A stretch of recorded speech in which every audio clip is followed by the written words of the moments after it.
As many of you know, I have many controversial guests, so that comes at a cost of being demonetized everywhere. So if you want to support the program, go to fightbackpodcast.com, and I have all kinds of merch on there, whether it's jiu-jitsu, fighting, political, and other accessories. And thanks for the support.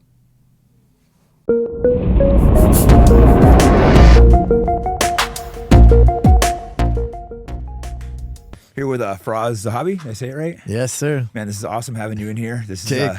it's just, I mean, I also interviewed John here. You guys both coach George St. Pierre against me. So it's so cool, the sport, that we can like be enemies kind of, you know, we were always respectful of each other, but enemies, and now sit back and, you know, through fighting and podcasting and get to have conversations with guys.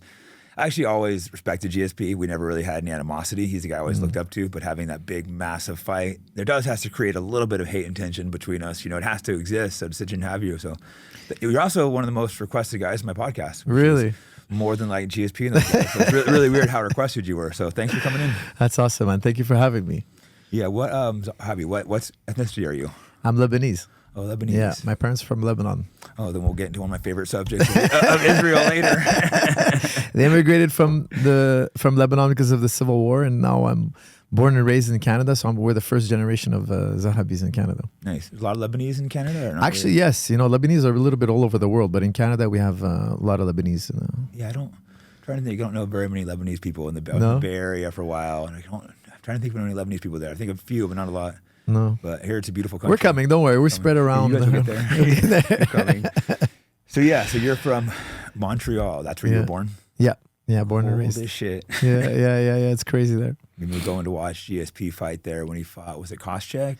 Oh, yes. He fought Josh Koscheck in Montreal. That's right. That was freezing, but the crowd just went nuts. Yes. Montreal is, they love George, not necessarily the UFC. Like Toronto, they love the UFC. Like I'm super popular in Toronto, but I go to Montreal and it's just George.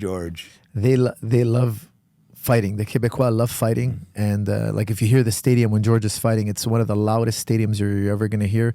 I was there with Greg Jackson. Greg Jackson's been in every stadium in the world, and he was like, this is the loudest I've ever heard.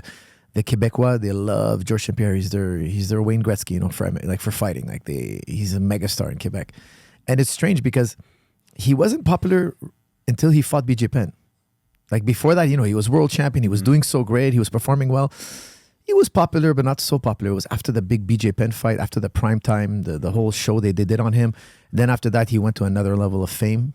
Because he was popular in America, for sure. He would come to America. He couldn't go anywhere publicly. He was a big star in America. That's weird that he wasn't in Canada. He was huge massive, star. and he didn't talk a lot of crap. He was one of the few guys that didn't, like, was respectful, and people still loved him for some, well, I understand why, but it's just usually these guys that talk all the crap, but GSP was loved. It was cool. I got to become friends with him afterwards, too, you know, training. I came up, and I actually came there with George, came by your gym, trained, and like I said, he can't walk around up there.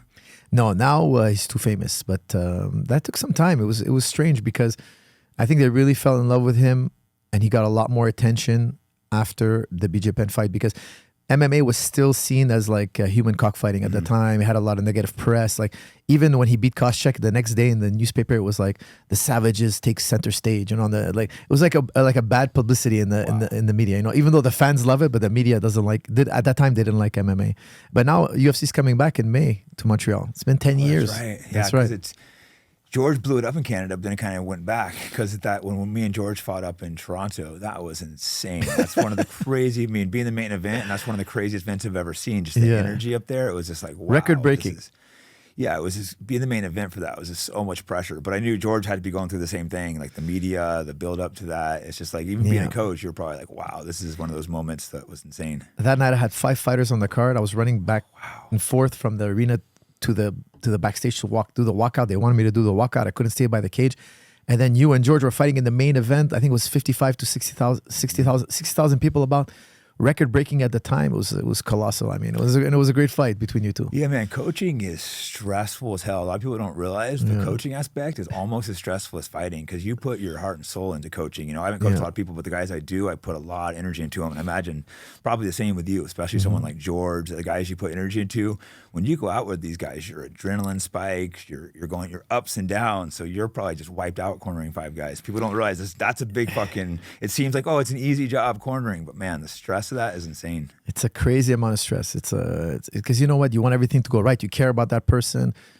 And it's just like everything is criticized. You know how it is, right? Even when you do well and you win, people criticize you. And I get it. It's tough. I think you got to make your peace with that, because at the end of the day, if you're in the spotlight, I always tell the fighters, there's millions of people watching. There's only a handful fighting. You guys are unique. You're special. You made it this far. Like, don't let people look down on you. Don't let people step on you. Like, but you're going to get criticized. Even if you win, if you win in round one, you submit the guy, okay, you're going to get praised, but people are going to be like, he's that good, but he's not as good as this guy. There's always going to be some negativity, some type of criticism. And I think that's what really stresses people out, because the thing is, fighters spar all the time, right? They train. It's not the combat that's the problem. It's the criticism. If something goes wrong, it's all the media. It's all the hate you're going to get, And I think like, you don't want to see people you train with or they work so hard. You see how the fighters work so hard, dedicate so much. And you want to see them have their day in the sun, have a positive outcome, So that's really, I think that's where all the stress comes from. It's the fear of like not doing all that work and not getting the reward, Losing, it can be devastating, because it can be life-changing to them. Like the embarrassment, the money, they're moving up, they can get hurt. There's just so many factors. It's, when you're your coach, if you actually care about them, which to me, I only coach people that I care about, you're taking that same stress with them. Not to the same level. Obviously, the fighter's taking it to a higher level, but it's, because I guess a coach, you're not quite prepared for it. When you're fighting, you're really getting yourself in that mental stage before you go out there. When you're like a psychopath a couple weeks before the fight, but when you're a coach, all of a sudden it's like, oh crap, this is like happening. Yeah, and you gotta, as the coach, you gotta think of everything. Everything could possibly happen in the fight, because like the fighter wants to know that you're looking. I have a lot of fighters that can't watch tape. It makes them nervous. It makes them uncomfortable. Yeah. The coach has to watch the tape. The coach has to figure out the game plan. And if you don't get it right, people could be upset. People could be like, hey, we could have done this. And of course, there's always gonna be the Monday morning quarterbacks, the guys who, it should have been done like this, should have been done like that. Well, say it before the fight, before the fight, it's all guesswork, it's not guesswork necessarily, but we're doing our best to predict what's unpredictable, so there's that too. And I think you got to learn from every fight for sure. But I always tell people, I always tell my coaches, say before the fight. Don't tell me after the fight, you knew all along, People after the fight, they tell me, you should have done this, Tell me before the fight, the guys in the room, I tell them, talk now, like, what do you think we should do? How do you think you should? I like to listen to everybody a little bit and get their idea. I don't like to go too far and listen to every single opinion, because then it's like... there's a lot of idiots out there, but I think you have to really talk to your fighter and a couple of the other main coaches, their main training partners, and get everyone's opinion and kind of put a game plan together. And obviously game plans sometimes need to be adapted. Yeah. But the fighter ultimately has the say. That's the thing too. Yeah. That's what I always let my fighters know. Like, ultimately, you're the one out there. I might think I see something that you're not feeling. So sometimes you're calling something out. You can get frustrated as a coach, but maybe there's something you don't know going on out there with that timing and distancing. It's tough sport and tough coaching. I always say whatever I tell the fighters is just a suggestion. I'm not feeling the weight. I'm not feeling the power. I'm not seeing the speed. I'm not measuring there. So sometimes I tell the guys, hey, try this. And then I go try it. Let's say we're doing fence wrestling. And I realized my opinion, man, it wasn't right. I got to try something else. From the outside, it looked like it made sense. When I got in there, it didn't make sense. So I have to reformulate. So for me, whenever somebody's fighting, I always tell them whatever I say is just a suggestion. Yeah, you nailed it. You have to always, it's always suggestions. You have to troubleshoot things. There's always different ways to do things. You can improve things. It's different body types. There's so many variables. So like I said, I'm a part-time coach. Didn't put my whole life and career into that, but I do like to coach, and I've coached pretty good guys. And you realize you have to coach different people differently, and the different guys are going to react different. So that's something as a coach. All the good coaches you watch, they're not like, right before we started, we were talking about Duplessis, right? A lot of guys are like, he does everything sloppy and wrong, but like he's fucking people up. So it's hard to say it's wrong when it's working. So to me, if something's working, it's probably not wrong. You might be able to improve on it, but... I love what he does in the octagon. I watch him. I see what he does. I think it's great to pick up. I think if you watch the classic fighters, the classic boxers, when they fought with smaller gloves, like the black and white footage, they did a lot of what he did, shifting. Like he'll throw his right leg forward when he throws a right punch. He does a lot of things that you'll see in like traditional martial arts, like karate. In karate, they call it blitzing. In the old school boxers, when they fought with smaller gloves, with horsehair, the gloves are bigger now. You can use the padding of the gloves to do things that you can't do necessarily in MMA. So this kind of shifting, running in that he does, I think if timed correctly, makes a lot of sense. And look, they worked against Adesanya. He beat Adesanya, and Adesanya is arguably the greatest middleweight of all time. It worked. Don't criticize the guy. Study him. No, I definitely agree. You watch what he's doing, and I've seen guys critic parking, and you're watching fights. Oh, he's doing this wrong and that, and it's like it seems to be working pretty damn well for wrong. And that's, as we were taught jiu-jitsu. You're more old school like me. A lot of things that we were taught are wrong are actually what we're doing now. Like never give your back. Exactly. Always pull to the choke side on the back. It doesn't mean you can't still do the old school way, but you realize there's different ways to do things. I like to use the example in boxing, right? Boxing 101, always keep your hands up. It's great advice. There's a reason for that rule, but you watch a lot of the best guys and their hands might not be up. The Anderson Silvas, the Roy Jones, they're out there hands down moving, but there's a reason why they do that. Muhammad Ali always circled towards the power side. That's wrong. Supposedly in the book, it's wrong. Guess what? He found a way to make it work. Exactly. The rules usually exist for a reason, but once you're at pro level, you can break them. So generally, when you're teaching beginners, you probably still teach these, these are the basic rules. But as you get advanced, we're artists. It's an art form. You go and add your own flavor to it. As a coach, you can't make people a robot of yourself. You have to make them the best version of themselves. That's so true. I think that you got to do the basics for 5 years. After 5 years, you got to find your style. Because I always tell guys, look, there's level and there's style. Two guys might be at the same level, but your style, if the other guy doesn't understand it, you could be head and shoulders in the fight above him. So like you look at MVP, MVP is such a slick guy. So he goes up a weight class and he beats Bullet. But that style of MVP is so rare. You don't see that in the practice room very often. Yeah. Bullet is a high level. I think they're the same level. In terms of level, they're the same. But the style, Bullet hasn't seen that style often. But MVP's seen Bullet style over and over again. So it's like, does your style work against all these other kind of styles? Like me, I always tell guys, when a new guy walks in the gym, be the first one to spar with him. Because he's going to surprise you with something that you're not used to seeing. Because he's new. But if you're sparring always with the same guys, you know what the guy does, right? You have that, you're going in there and you have that you're predicting already what he's going to do because you sparred with the guy 1,000 times. The sparring's a bit stale. But on fight night, you haven't fought this guy. You haven't moved around with this guy before. So the trade is going to be new and you're going to have to adapt.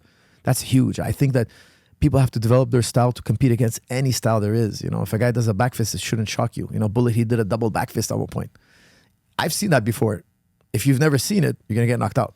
It's kind of like jiu-jitsu, right? If you have, when Darce came out, it's because people didn't know what Darce is. All of a sudden, everybody's getting Darce. Tapping everyone with that. Darce. It's unstoppable. And then the leg lock boom. We had a leg lock boom. It's like guys are getting leg lock. People are doing Kani Basami from the bottom. Nobody understands it. It's like, but now you don't see leg locks like before. It's could become more of a regular submission. But there was a time where everybody was getting leg locked because they didn't know. They didn't understand it. So style is huge. Style is really important. Yeah. For me, I had my primary team with like Nick Diaz, Nate Diaz, Gil Melendez, but we would spar and we were safe and stuff, but we sparred so much I'd learn them. So sometimes I'd travel to AKA and get different guys or travel to different gyms where you have different things you haven't seen. I think it's smart. It's good to have both, that like core group that you trust, that you'll never fight. They're like your brothers, but then sometimes you need more people. Yeah, because I mean, if you're preparing with a kicker, for a kicker, you can't work with a boxer necessarily. If you're fighting a boxer, you can't work with a kicker. The guy's not going to be kicking you all night long. He's maybe like if you're fighting BJ Penn, you better be working with good boxers. You know he's going to throw those shots. So for George, when he was fighting BJ, we had a lot of good boxers come in. We rotate a lot of boxers. Then he's fighting a Condit. Condit's a kicker.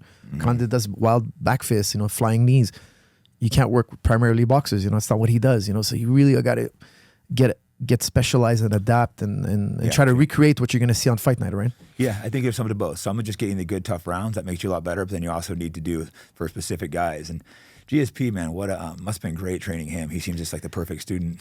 He's more than, I learned a lot from him, the way he trains, the things he does. He's been training since he's a kid, since he's 5 years old. He still trains regularly, right? Still trains regularly. Like last time I seen him, we were still training all the time. But he's a true martial artist. Yeah, no, it's part of his personality. I don't think he could ever stop. No, exactly. It's who he is. With him, his like distancing and timing is just like the best I've ever like sparred with or fought. I think someone like MVP might have that same like that distancing, not with the takedowns, but like just that he understands that to a level I don't think I've ever felt. Yeah, I think double legging is not too complicated. You can learn how to do the mechanics of a double leg in 2 years, 3 years. How to do the follow ups. It's not too complicated. It's the timing. It's the setting up the opening. And I think George's karate footwork from doing it from such a young age, that in and out zigzagging. Allowed him to set up his takedowns because I think in terms of MMA takedowns, I think he was the best. Yeah, I agree, which he didn't wrestle. It's absolutely insane. Yeah. He wrestled some after he had that Russian coach. Unfortunately, I don't know his name, but he had a really good Russian coach up there in Canada. Victor Zilberman. Victor Zilberman. Thanks. I didn't know his name. He deserves some credit. I think he never gets credit. I know George does, but that guy helped. A lot of it was George's own timing, but that guy helped him quite a bit. But he Yeah, it never was- officially wrestled, and he has the best jiu-jitsu Yeah. just takedown MMA. I think it's insane. He just has that timing of that blast double. He's got an incredible explosiveness and also incredible timing, and he knows the techniques very well. He knows he's a very good student in terms of like if his coaches ask him for something, he'll rep it over and over again. He'll master it. He'll perfect it.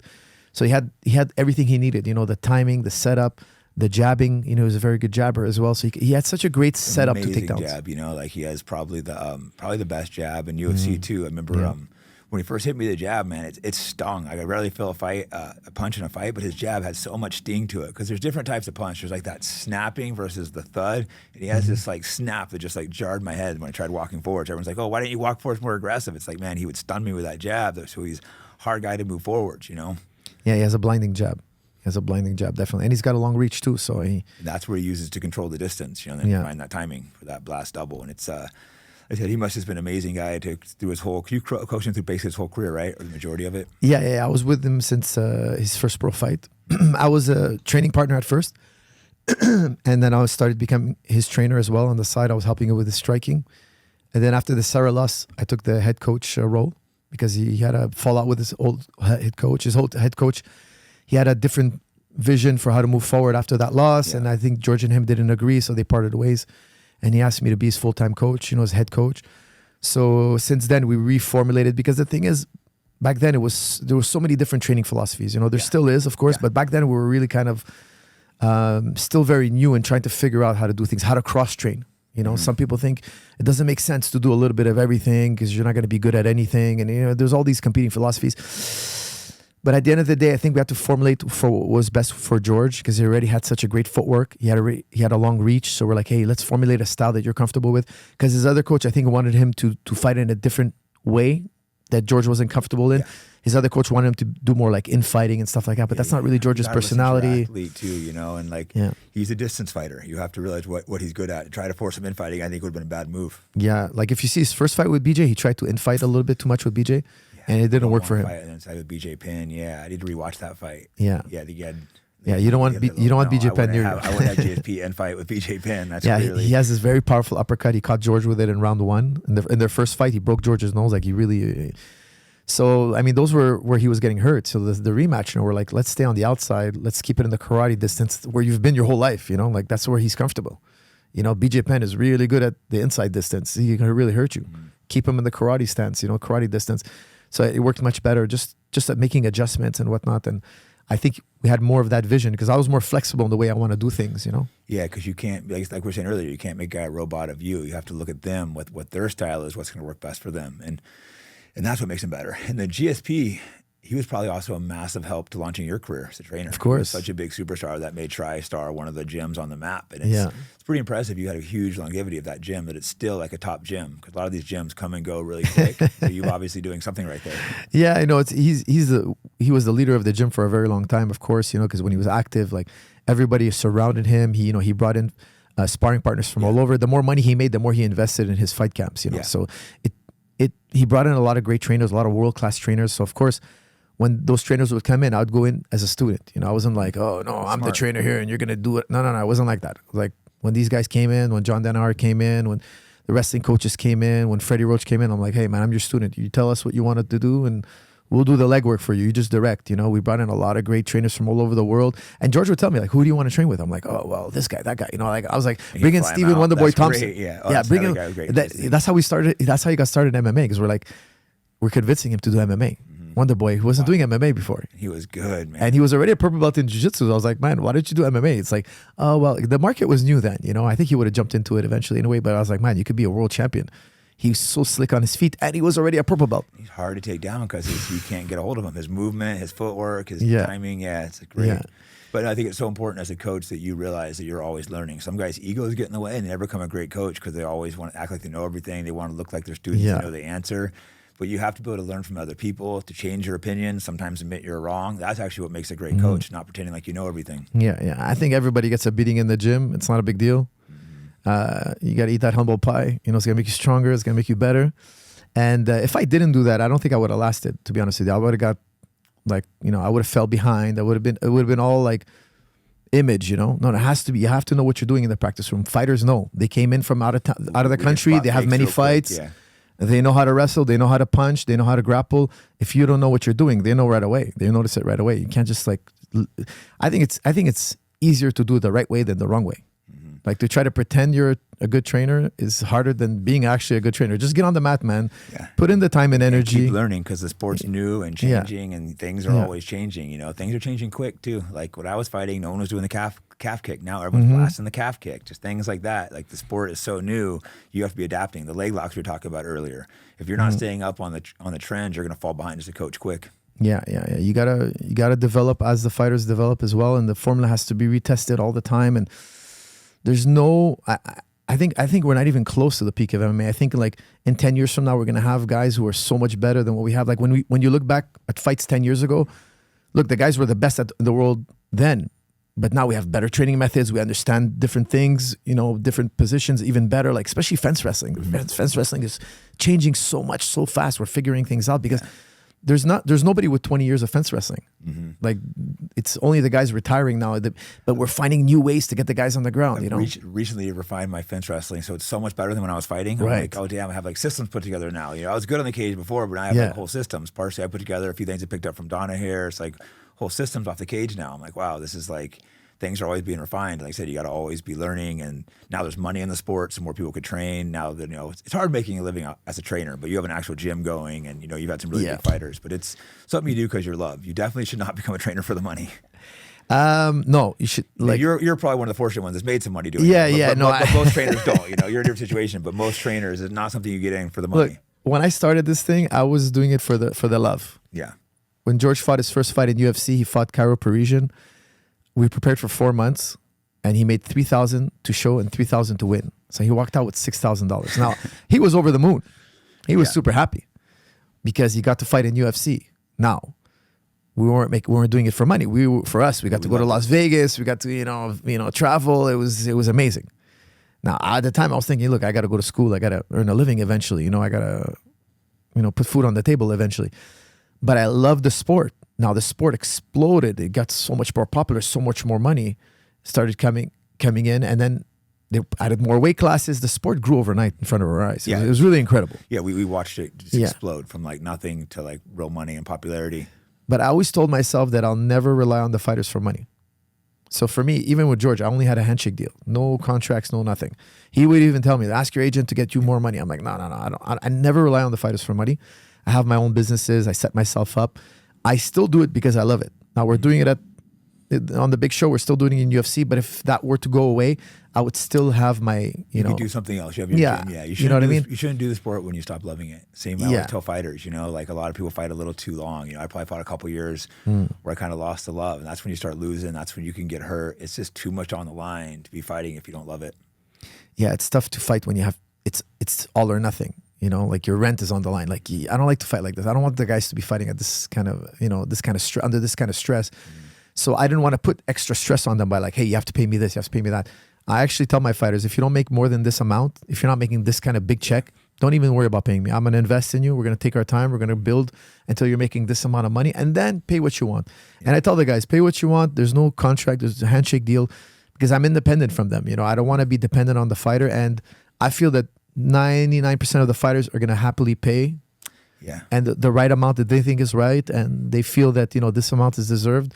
You help me win my fight. Okay, if I'm that good, you want to keep me around, pay me. If not, don't worry about it. It's not a big deal. And I just find I've seen so many fighters fighting with coaches over money and stuff. It's just crazy. It's tough when you're trying to make it. Everybody wants more money all the time. Everybody thinks they deserve more money all the time. So I just tell guys, you know what? Look, I don't want anything. If you want to work with me, come. I tell guys, the more you come to the gym, the more I work with you. Like the more time, whoever has the biggest fight and comes to the gym most often. You have to put in the work. As the if you want me to train you guys have to come in consistently. And it's like, I'm not doing it for the money, but if you're not showing up on time, not missing workouts, I'm not going to be training these guys for free if they're not, if they're not respecting my time. You put the effort, I'll put the effort. Yeah, that's exactly the guy with the biggest fight who puts the most effort. That's the guy who's going to get most attention. That's why I tell people, look, you don't need me to fight that guy who's a local fight and you're 0-0 and you're fighting a 0-0 guy. Like you don't need me for that. I'm going to go work with this guy. You work with other coaches who have less experience like you, and you build your way to more experienced coaches. Everything has to be fair. I think if everything's fair in the practice room, guys don't feel guilt. They don't feel like they're being taken advantage of. it keeps more of a harmony in the gym. You know, I try to keep everything as fair as possible. The guy with the hardest fight, who's putting in the time, should get the most resource. You know, I couldn't agree more. It's a combination putting in the relationship, how long you've been there, who you're fighting, you know, how often you're coming in. There's lots of factors, but there's kind of that pecking order that you actually, if you're in the gym all the time, you know who deserves the time, and you can't come.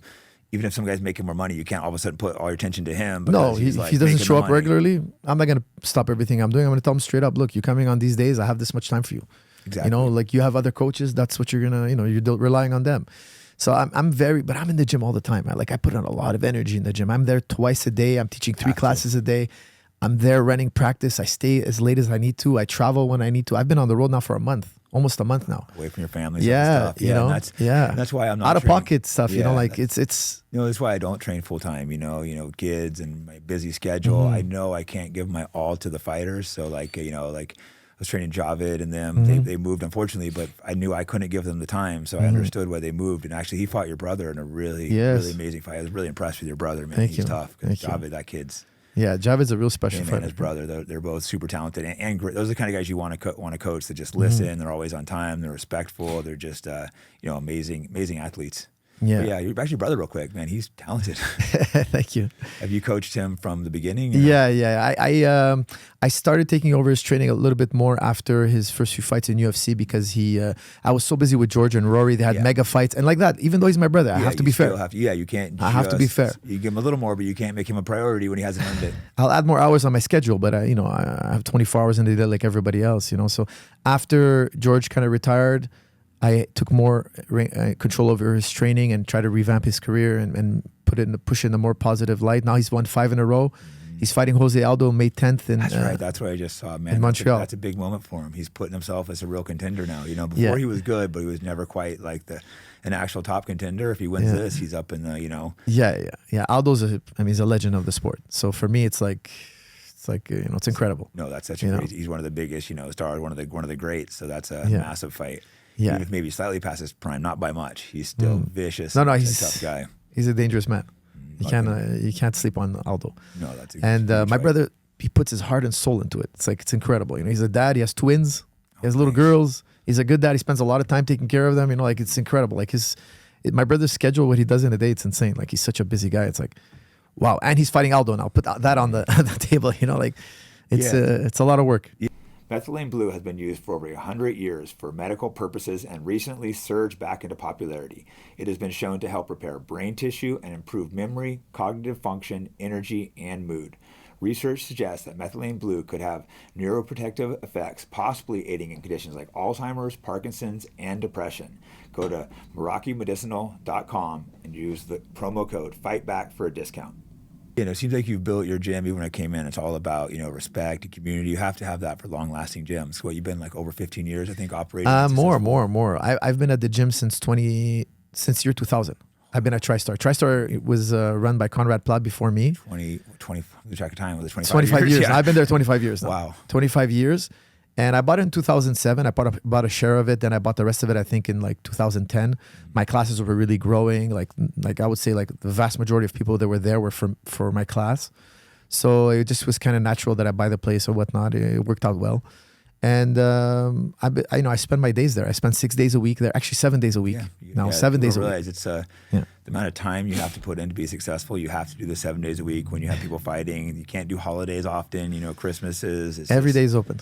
The price you pay if you want success. And if you're a coach that's actually at that level, you have to put in the same sacrifice. That's when I was, John Donaher does that as well. When I was in New York training with these guys, these coaches, guys like you and him, you put your whole life into it because it's the only way, especially same with fighters and coaches. If you have a multi-year of success, it's different than having 2 successful years. When you have multiple years of success, that says there must be something more than just, you could maybe get lucky and have one great fighter, people could be you'd only train George, but you trained lots of guys. Yeah, no, I've trained, I lost track how many top 15 guys, have come through the gym and worked together.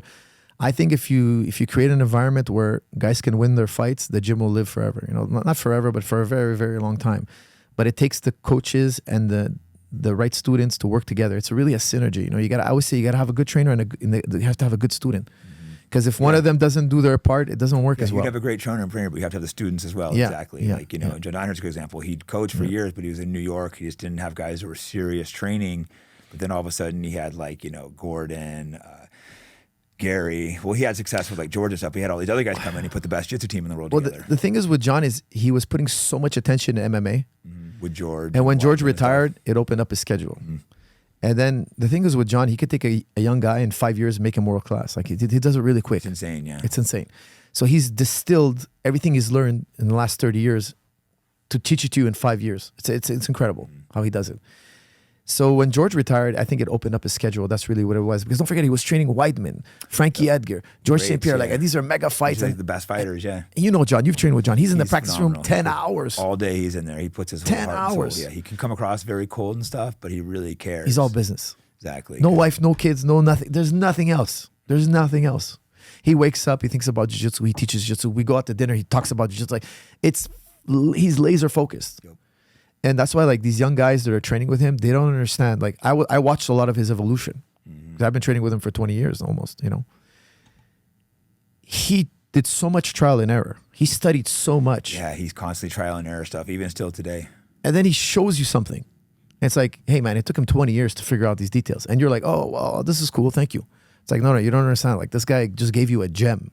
And you got so good, so fast, and so little time. Not because you're so good.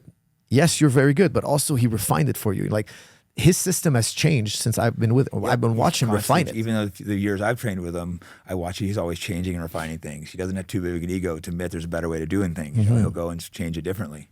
It's incredible how much he's innovated. Do you guys have a good working relationship? Oh, yeah. Either one of you guys have massive egos where it's not all about respect. It seems like, you know, I know you guys both speak highly of each other. So me and him are dear friends. Like I love John. I consider him one of my... Such a funny guy. He's a crazy man. Yeah, I love that guy. He's unusual, but I definitely love John. He's a crazy guy. He's a madman. He's a genius. You know, he's a jiu-jitsu genius. And we spent a lot of time together, me, him, and George, and all the crazy characters around George. You know, I felt like me and John were the only two sane ones around George sometimes. And you guys are not sane, or John's not sane. It's a lot better than you. John is definitely not sane. Yeah. I mean, so many times, you know, crazy characters would come in and be around George. And George is the sweetest person. But he has a little craziness to him. Yes, of course. He's crazy. He fights for a living. All you guys, I know. Like, you know, he tells me, oh, everybody around me is crazy. I said, George, George is crazy too. Believe me. I could see the crazy around him. I think a lot of people can't see it. And I'm like, no, George is a madman too. He just contains it very well. You guys fight in a cage for a living. All of you are crazy. In my opinion, you guys are all nuts, but that's just me. I think I'm personally the only sane one. I'm outside the cage, which is nice and safe. I don't know you well enough, but you're probably not if you're doing this sport with George and John. I got pulled in. Listen, I got pulled in. You know, George would be like, help me with this training camp. Help me with this. So I would help him, you know, but I never thought this would be my career. I'll be honest with you. I never thought it would be my career. You know, I'm telling you, he went from making 3 and 3, $6,000. He might have just walked away with 3. It was a very close fight.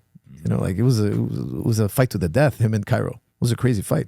Oh, the Carl Parisian was It was a crazy fight. 6,000 for that fight. Yeah, it was 3+3. Like, but he doesn't know if he's gonna win or not. Like, it's you know. Anyways, over the years, like his purse has got enormous. Probably a lot of money. Yeah. You know, that was like a home run. Like nobody was predicting that. You know, at the time. You know, you don't go home with $6,000 after training for 4 months and being in a really, really hard fight.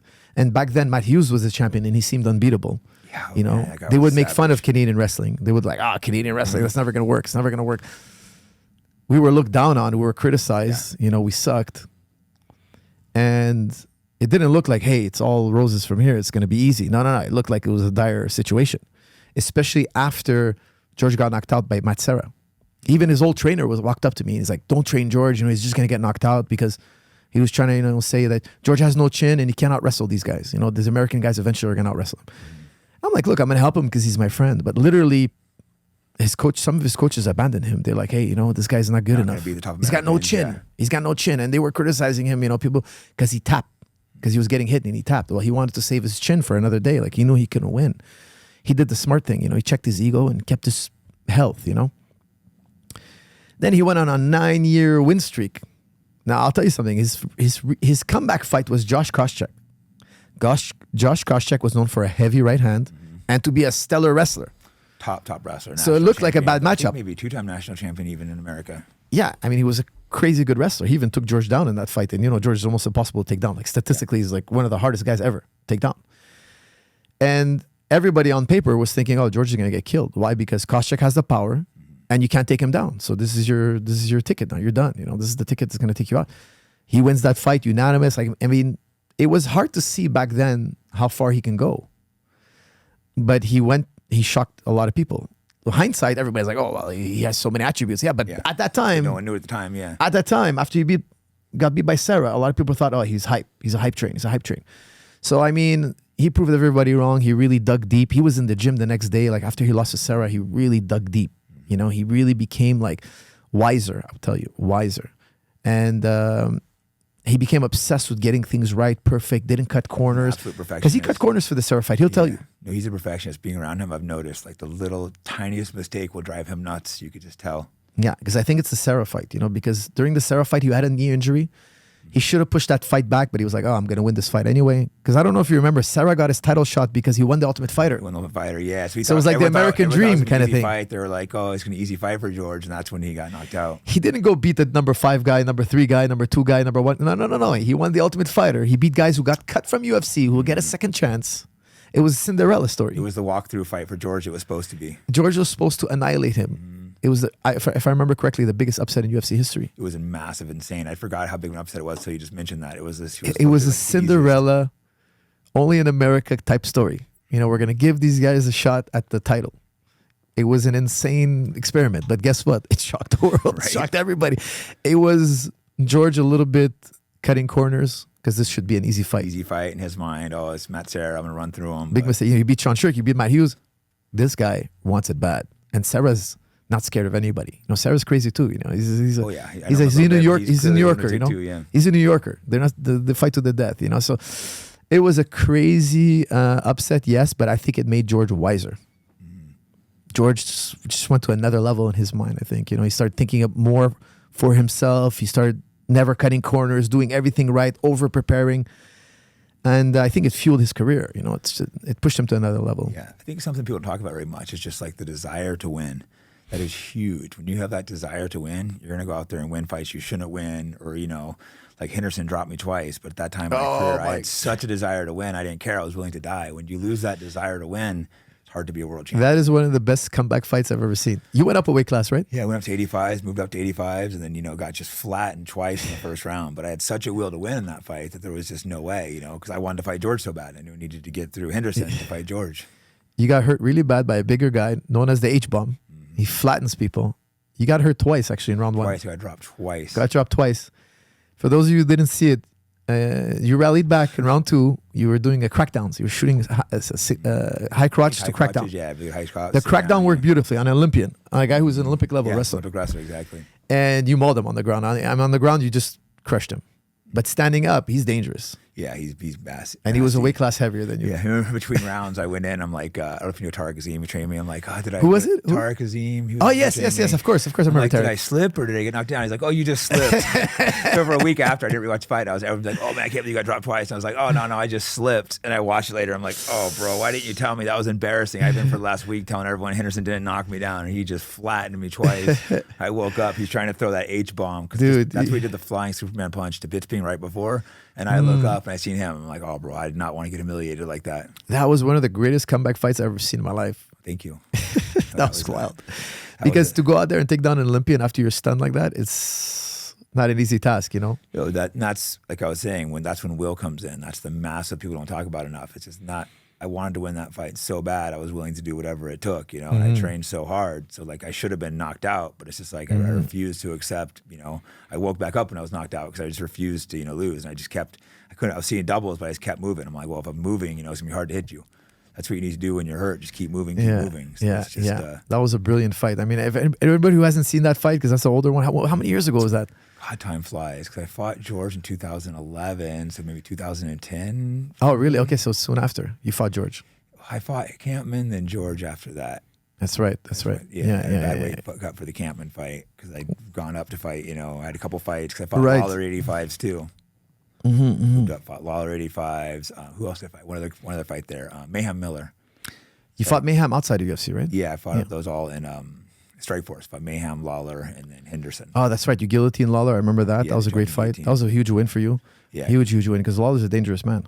Very dangerous man. I mean, Henderson was UFC champion. I think 2 divisions, right? No, one division. Pride 2 division, I think. But also Pride. Lawler was UFC champ. Yeah. He was Pride champion, I think. Also Henderson. He knocked out Vanderlei. Pride champ. He knocked out Vanderlei once. He lost to Vanderlei once. He knocked him out the other time.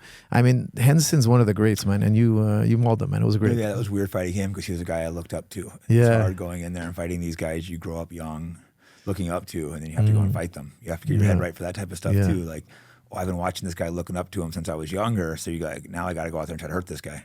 Yeah, you don't want to show them too much respect on fight night. Like before and after, of course. Yeah, but exactly. when you're fighting, I've seen that. I've seen young guys go up against superstars and like you just realize they don't want to hit him.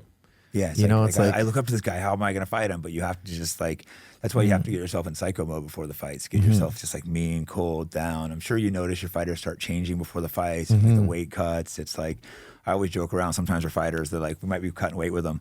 They might be cussing us out like in the sauna and we're just kind of sitting there not saying anything. And then after they make weight, we're like laughing about it. Like, oh, sorry for cussing you out in the sauna. I don't actually hate you.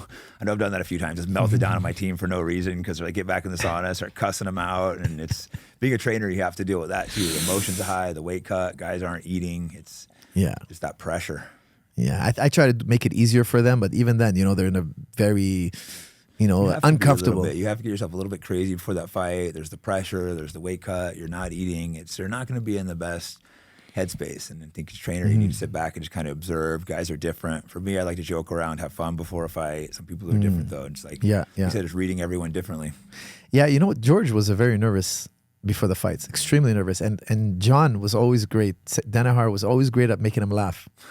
Like John is like, he's very charismatic. He's so funny. He has the best. You'll never get him to tell you stories publicly, probably. Not the way he does off camera. No, off camera. Like I said, I've interviewed him, and I don't think you can catch that. No, I know you can't. Off camera, John. He's just one of the funniest guys I've ever met. It's just if I could catch that on camera, maybe if I come by, I still doubt it. If we have like cameras in the gym and you're hanging out at the gym, but I bet he still just holds a little reserved on camera. He was the funniest storyteller I've ever heard in my life. I mean, he spent 30 years in the Hensel Gracie gym, in the basement under Hensel Gracie, a wild man. He's got the best stories. He used to make us laugh. He used to make us forget about the fight. He was really, really good for George's, in terms of George's mental preparation. George had mental coaches and stuff like that, but I think John really helped him structure a game plan that gave George confidence. And he broke the ice by making us laugh. He was very entertaining. He's a brilliant man. The comfort aspect is huge because realistically, as a trainer, you're not going to do that much fight night. It's possible you might give them the advice to win the fight, but it's more likely you just make them comfortable for the going into the fight. It's like I really like just having my people. But ultimately, as a fighter, there's times where I flew across the country, like Japan, pretty much by myself because the sacrifices you have to make. And I'm like, you know what? I don't need my corner. I can do this by myself. They've been there through the training camp. Yeah, on fight night, I think we make the least amount of change. I always tell people, before the fight, it's more physical. If you're 3 months out away from your fight, it's all about physical. Get everything ready physically. The closer you get to the fight, the more mental it is. Like the night before your fight, it's all mental now. Yep. There's nothing you can do to make yourself stronger, faster. I mean, the time is up. So I think some guys, they crumble at that mental stage, and some guys, they thrive, So I think it also has a lot to do with, did you do the work before? If you did the work, it helps you in the mental phase. If your cardio is better, you're stronger, you were dominant in the rounds in your sparrings and all that. If the physical went right, it helps you have confidence. Because the thing is, I've seen guys who are confident, but they had really poor performances in the practice room, and they had poor performances in their fight. And I think that's delusion. It's not confidence. It's the appearance of confidence. Like some people think, if I act like those confident guys, I'm going to win like those confident guys. No, it has to be real. No, man, you got to fight like those confident guys. I always tell my students, confidence should be a byproduct of competence. When you're good in the gym, you should be confident. If you're bad in the gym, I wouldn't be confident either. Yeah. If you're getting taken down, you're gassing out after a round. If you're getting kicked and you're getting, thrown to the ground easily, we need to work on your basics. We need to fix that, and then we could be confident, But if the guy's really good in the practice room, like George, and on fight night he's not super confident, then I think a mental coach can make a difference. Yeah.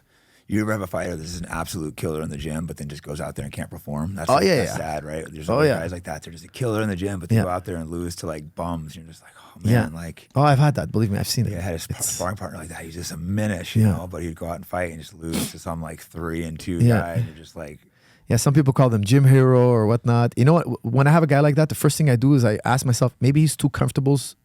He knows his sparring partners too well. I make him spar guys he doesn't know. Because sometimes you have a fighter who just wants to spar with these 3 same guys. He only drills and that's he's comfortable with. I take him out of that right away. Yeah. Because on fight night, you're not fighting these 3 guys. You guys know each other's patterns. You feel comfortable that these guys are not gonna talk smack, if they dominate you a little bit, like they're just comfortable with. No. You got to break that. I'm a big believer in going outside your comfort zone. Yeah, sometimes for my fights, I go down to AKA and we get put in the cage. It'd be like 30, 40 people watching, coaching against us, the same person for like, maybe I'm sparring Khabib for like 5 rounds, and just having that like, you're against one person, everyone's watching. I mean, sometimes they switch rounds out if you don't have someone that's also like excellent and in shape. But if they do, sometimes they put you there and it just feels like a real fight. People are watching, there might be possibly filming. Obviously, you're not allowed to put the film out, but that just totally changes the environment versus when everyone's kind of casually sparring on the mats. That's fine too, but I think right before a fight, it's good to get in that cage and have people watching where it feels like real.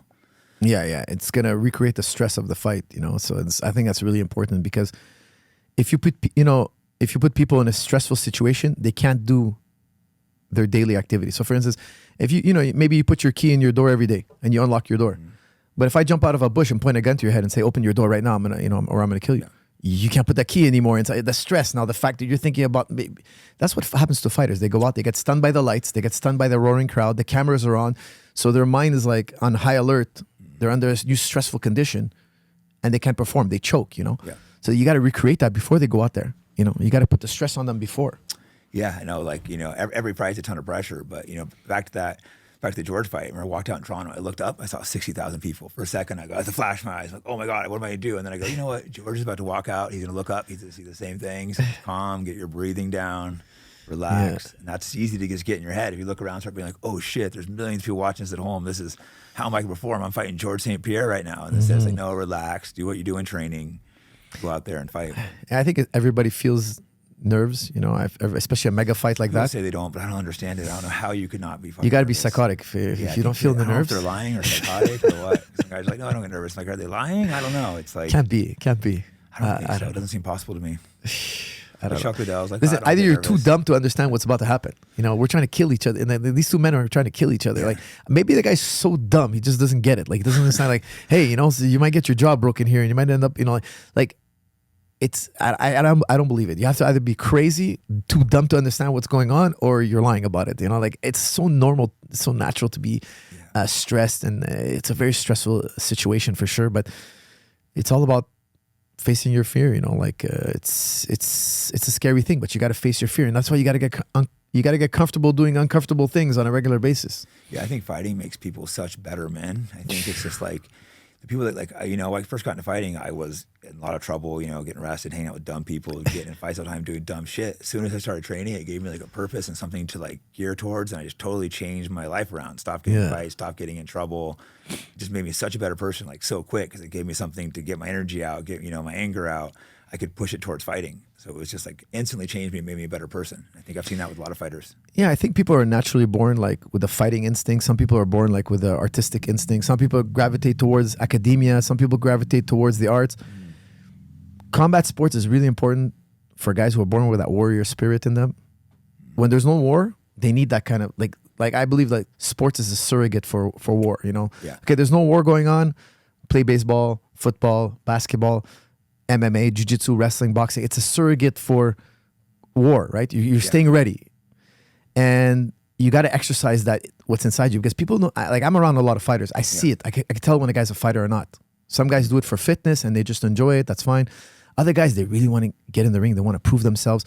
Or they need to have that struggle. They need to struggle every day to feel normal. Because if you don't give them that struggle every day in the gym, they're going to go out in the world and misbehave.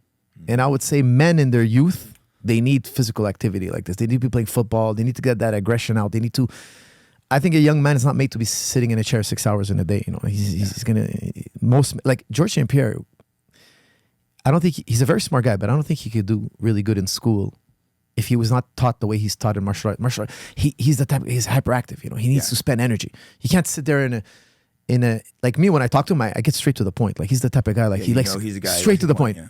And like John knew that, like he's a super talented guy. If you know how to communicate to him, he's a very intelligent guy. Oh, yeah, if he's interested in the topic, like he could talk to you about dinosaurs for 24 hours straight. He knows so much about, ancient history, dinosaurs. He's fascinated about it. But he's the type of guy without physical activity. Like his father used to tell me, he's like, oh yeah, when he was young, he needed karate. Like he was hyperactive. I think a lot of young men are like this. But now in our days, in a society, it's really frowned upon. Anything manly is frowned upon. It's like I find it's like almost like, especially in Canada, they try to like whip you into this kind of like docile house cat. Yeah, it's happening in the U.S. too, but maybe even a little more like Canada. Yeah, they're pushing this, femininity and just trying to make men like weaker. And we need this fighting. I think that's why fighting is getting so popular. It's a backlash of like, oh, we need to be men again. This is deep in our DNA to fight, to hunt, to war. And they're telling us like, oh, be soft, don't be masculine. And I think all men should almost be forced to fight in school. Like I think everybody should wrestle. Yeah. I think you should grow up learning math, history, science, and wrestling. There's no civilization. There was never a great civilization that didn't wrestle. Yeah. They all wrestled. Because you know what happens when you don't wrestle? You get a degree in some kind of soft science, and you think that all your opinions are right. You've never tested your opinions, and you think you're from sitting at home in your chair, you think you know how the world should be. Well, when you go in combat sports, you have all these theories, right? We all have our theories. Yeah. Then you go try them, and it blows up in your face, and you're like, wait a second. What I thought wasn't what happened on the mat, And I think like you get that feedback from the mat, you get beat up. Like it's not relative. You lost or you won. The guy unconscious, he lost. There's no debating it. Whereas I went to university, I got a degree and everything. A lot of it is I hate to say, but intellectual masturbation. That's what it is. It's all their opinions. Like, dude, go out in the world and go live that philosophy. If you don't actually test it, you don't. Yeah, go out in the world and make it happen. You know what I mean? You're here criticizing everybody around you. They get so high on themselves. And I believe in academia. Don't get me wrong. I love academia. I think it's great. Lots of parts of it that are bullshit, though. But prove to me your way of thinking works, And I think we're having a massive movement now where universities have become a business. It's so easy to get a degree now. When my dad was working, if you had a degree, it was a big thing. Yeah.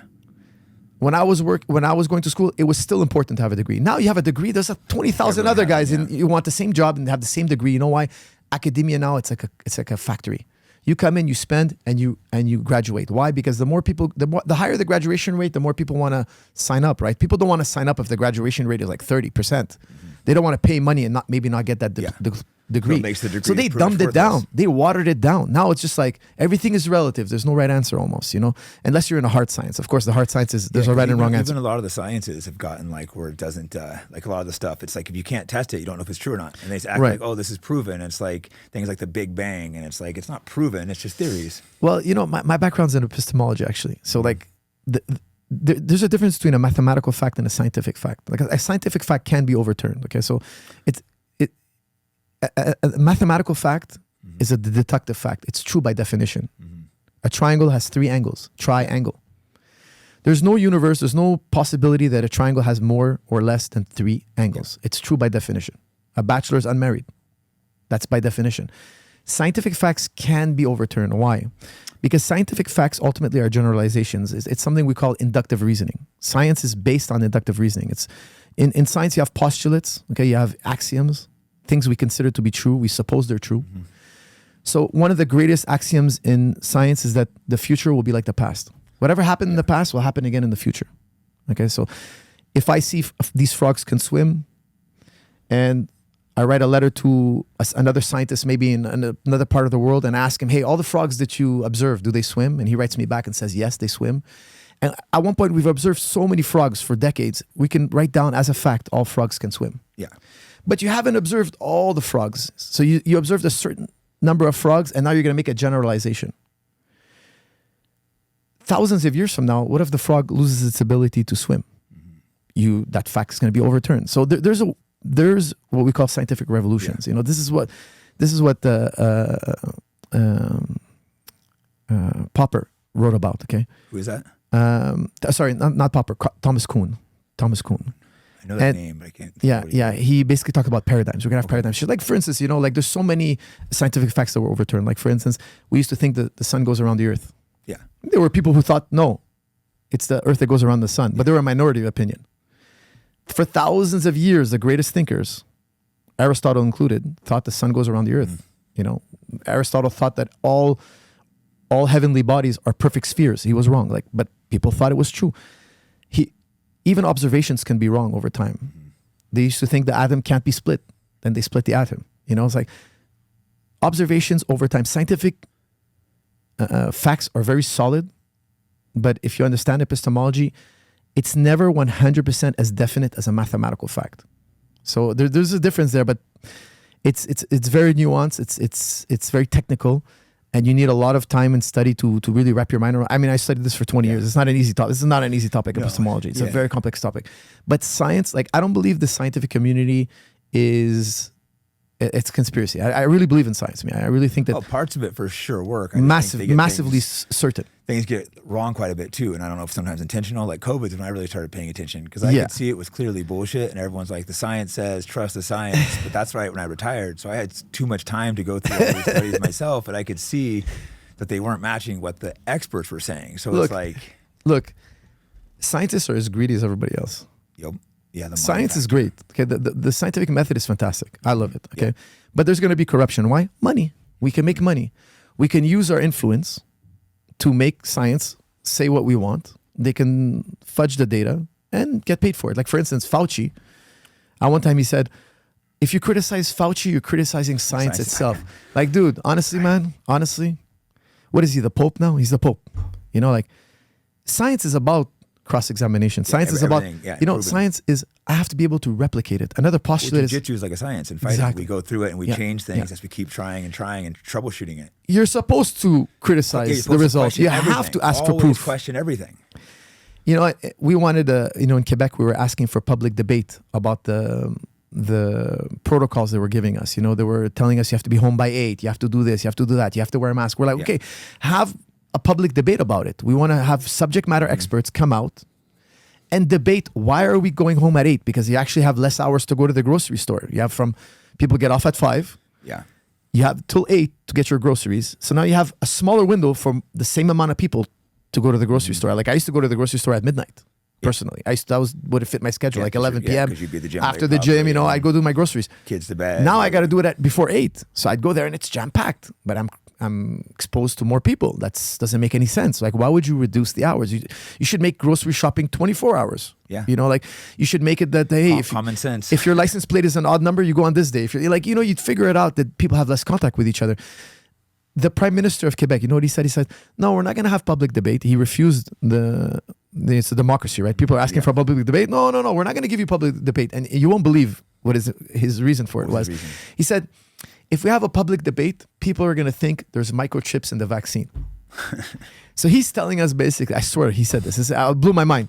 So he thinks we're too stupid to hear experts talk about why we should take the vaccine, why we should have these measures to avoid contact.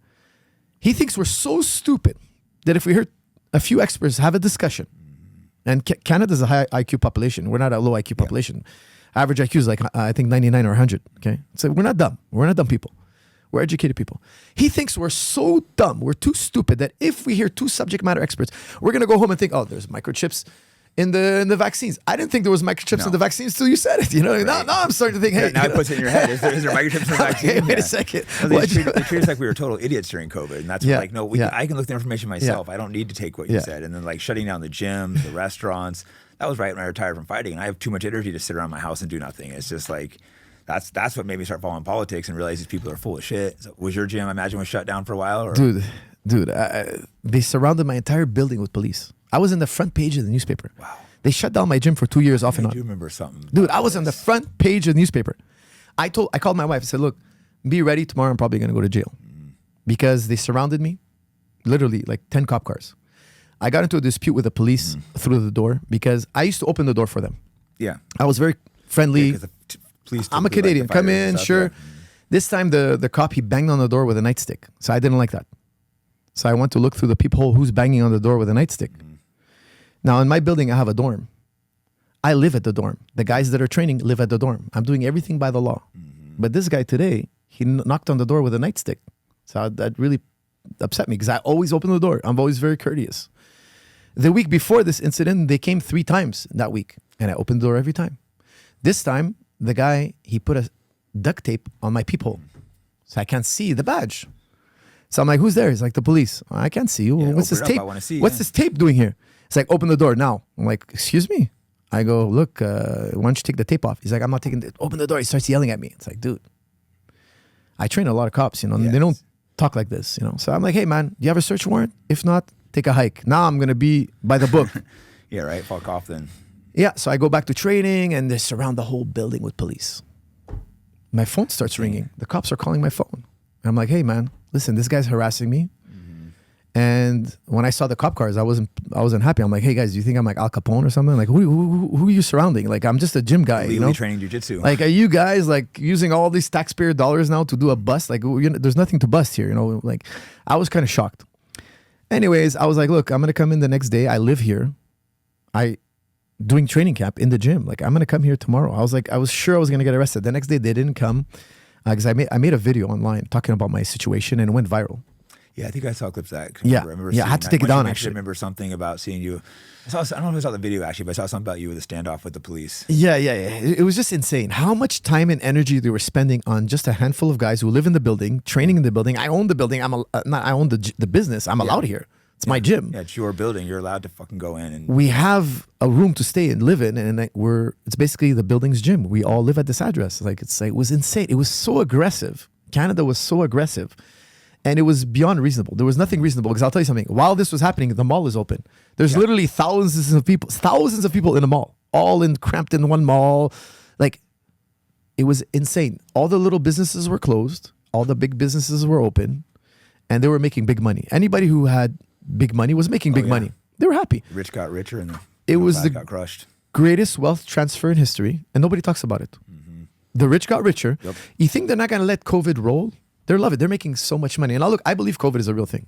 Mm-hmm. I just saw the death rate is people survive 99.9% survival rate. You have to be 55 or older with 3 to 4 more comorbidities. Mm-hmm. You have to have a disease. So I told my parents, look, stay home. Don't cross contaminate yourself with other people. Like, my parents are older. My dad has diabetes. I was like, I'm not a danger.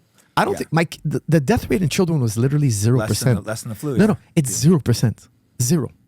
So I told my kids, I think you should get COVID, have COVID, so when you're older, you're immune to it, because your body is going to have seen COVID before. Don't hide from COVID. Mm-hmm. I'm not a believer. Look, I know the history of vaccines. Like, I'm a believer in vaccines. I think, okay, they also use it to make money. There's also some corruption. Overuse vaccines. Yeah, there's corruption. Not enough research to be super educated on it, but I think there's too many vaccines for children now. But no doubt, vaccines save lives. Look, I'm a big believer in vaccines, but I also believe there's corruption. People use their power and position to make money. Now, I look at the death rate. Look at the death rates in 2020, 2021, 2022. Where are the bodies? Yeah. Look at the worldwide death rate. Look at the death rate in Canada. I posted it. Nobody ask. Look, can anybody explain to me the death rate? That death rate hasn't changed. Yeah. It's literally hasn't fluctuated. It's the same. They reported in Canada 0% flu that year. Yeah, it's impossible. The flu disappearing. Impossible. That's a little weird. It's like a new virus. Now, I don't know. They're maybe crediting it as flu, or maybe viruses were competing. Impossible. But something clearly happened there. It's impossible. This year, people got sick like they do every year. Mm-hmm. Nobody's talking about COVID. How did COVID disappear? Exactly. It was the biggest problem in the world. How did the flu disappear? Then you had the truckers standoff. The truckers did a standoff. Mm. And then right away, you know what was happening in Canada? Right before the trucker standoff, Walmart was instituting a new policy. If you go into Walmart and you're not vaccinated, you have to stand in line, wait for somebody to take you around Walmart. So you're going to wait a long time. And they're going to only allow you to take select items that are necessary. So they were going to punish the people who are not vaccinated. Then the trucker standoff happened. Walmart eliminated all that. COVID disappeared. What happened? All of a sudden, COVID doesn't exist? Yeah. Let me tell you something. A mild virus doesn't disappear. Because it doesn't kill the host. A virus that doesn't kill the host circulates forever. That's why we can't get rid of the common cold. Because if it kills the hosts, people hide from it. If it was dangerous, people would hide voluntarily. Yeah, they wouldn't need to shut us down if it was dangerous. I don't want to come out. I'm scared. I saw dead bodies. Yeah, I could see no one was dying. I used to always ask people, hey, look around you. Do you see dead bodies dropping? There was no pandemic. I believe there were a certain amount of individuals that were susceptible to COVID. I believe COVID exists, like a cold, like a flu. It probably does, but the whole flu disappearing is a little unusual. Like, what did they blew it up? That's my only thing. It's actually bad for me to hide from COVID. I should go out and get COVID. That's what I did too. I figured, I'll just go get it early. Give it to me. I want COVID. The people who are hiding in their house for 5 years and then come out, when they get COVID 2.8 or whatever it is, whatever this new COVID that comes out, they're gonna be the first ones to croak. I'm gonna have an immunity. I've seen COVID 3-4 times. It's an insane thing. You have this small population you have to protect. We're gonna imprison everybody. It was an insane and irrational. Look at Scandinavia. Scandinavia said, we're not going to do lockdowns. We're going to tell you how to avoid it. You're going to use personal responsibility. Their numbers are identical. Yep. Exactly. Their dead bodies are identical. The same amount of it hasn't fluctuated. Nothing happened. The world didn't end. Like crushed our economy, drove up our debt, Exactly. caused mental health problems. People's businesses go under, suicides to skyrocket, drug addiction. We completely screwed our people over, and exact same. The statistics are the same. The bodies are the same. Like the amount of dead bodies per year. Where are the bodies, man? Show me the bodies. That's the scientific way. Show me the evidence. Not, Fauci said it, therefore I'm gonna just do what he says. He's the Pope. He's the Pope of science. No. Excuse me. Trust the science. It's all about evidence. We're not. It's so insulting that they think we're so dumb. You know, like and most people went along with it. That's when I realized like how full of shit a lot of these scientists were, because I was seeing that there wasn't a serious virus, if a virus at all. But if it was, it clearly wasn't very serious. And they were telling us it was. You know, so I was. Well, here's one too. Not a single person that I know that trains through jiu-jitsu, and the whole, I haven't heard of it. There's probably a couple million people that train. I haven't heard of a single death in any jiu-jitsu gyms, and it's all connected. I think we'd have heard if anyone died that trained jiu-jitsu. Think about it. They said that the people who are most in danger are the obese. Okay, exactly. They closed the gyms and opened up the fast food. Fast food is running 24 hours. The grocery stores are hard to get to. So now you're going to be locked in your home. You can't really exercise. You don't have the motivation. You know, it's less exciting to exercise at home or whatever.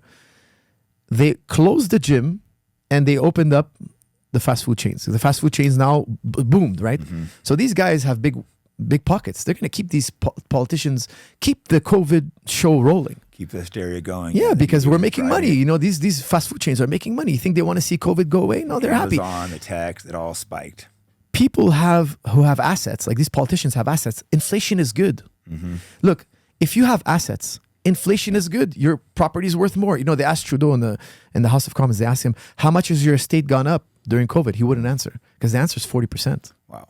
The guy making the policies is shutting us down, creating inflation, printing money, and his assets go up. So he's got the money. Like, they're always looking for excuses to print money. They crushed the middle class. Like, I have stocks and houses and stuff, so I didn't get that crushed that financially. Exactly. My cash did, obviously. Anything sitting in cash, we had too much sitting in cash. That becomes like, you know, lost like 15, 20%. It's more, but yeah, probably a lot more than that. Yeah, they try to convince us it's not. Yeah. It's actually more. Well, prices are insane now. Like, you know, I mean, we both do pretty well, but I don't know. I get price shock sometimes if I go out shopping or something. You look at you're like, holy shit. Three romaine lettuce used to be $2.49 in Quebec. Now it's $12. Jesus. I tell my wife, don't buy salad no more.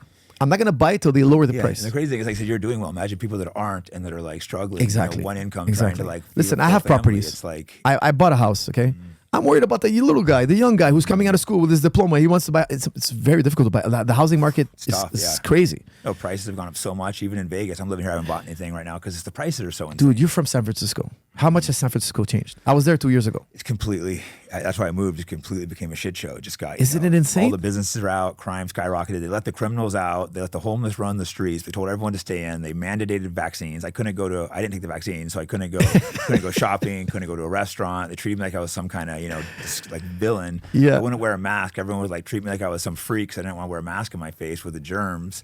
You know, they closed the schools for like a year. They forced the kids to wear masks when they go back. That's a fucked up one. Making these kids wear masks. It was insane. You know, after the COVID mask show, kids were lining up in the hospital for respiratory problems. Mm-hmm. I told my sons, you know, they were young at the time. I said, you have to be in contact with germs, or else you're going to be too fragile for your environment. Your immune system. You're going to be too fragile. You know what the Vikings used to do? Yeah. They used to spit in a bucket and drink. Each would pass the bucket around and drink. Why? Because we don't want to get sick at sea. If one of us is sick, we're going to find out right now. We're going to live together. We're going to get sick here. You don't want to be sick at sea. Now, the oldest Viking would drink the last. Why? He's the one he was the one with the best immunity. Mm-hmm. You have to be exposed to a certain amount of germs in your life. Yeah, you want your kids out around dirt young, playing in dirt around other kids. A lot of parents think the opposite. It's like, no, you want your kids young, building their immune system. How do you think they discovered vaccines? The women they were exposed to the pus of the cow were immune to these diseases. Why? Because they were exposed to it. The ones that didn't die they had immunity. Yeah. So that's how Edward Jenner figured out, hey, if I distill this, if I weaken it and inject it in people, they're going to build the antibodies for it.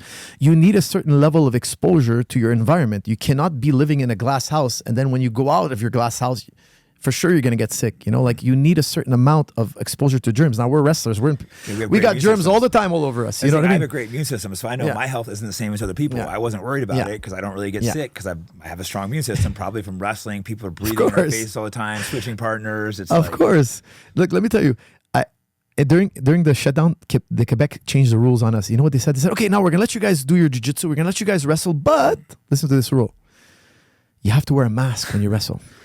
Now, the guy who made up this rule, he's a guy who never wrestled in his life, for sure, because you can't put a mask on your face and wrestle. It doesn't make any sense. You think this is going to protect me, this little tissue on my face? It was the most absurd, stupid rule I've ever heard.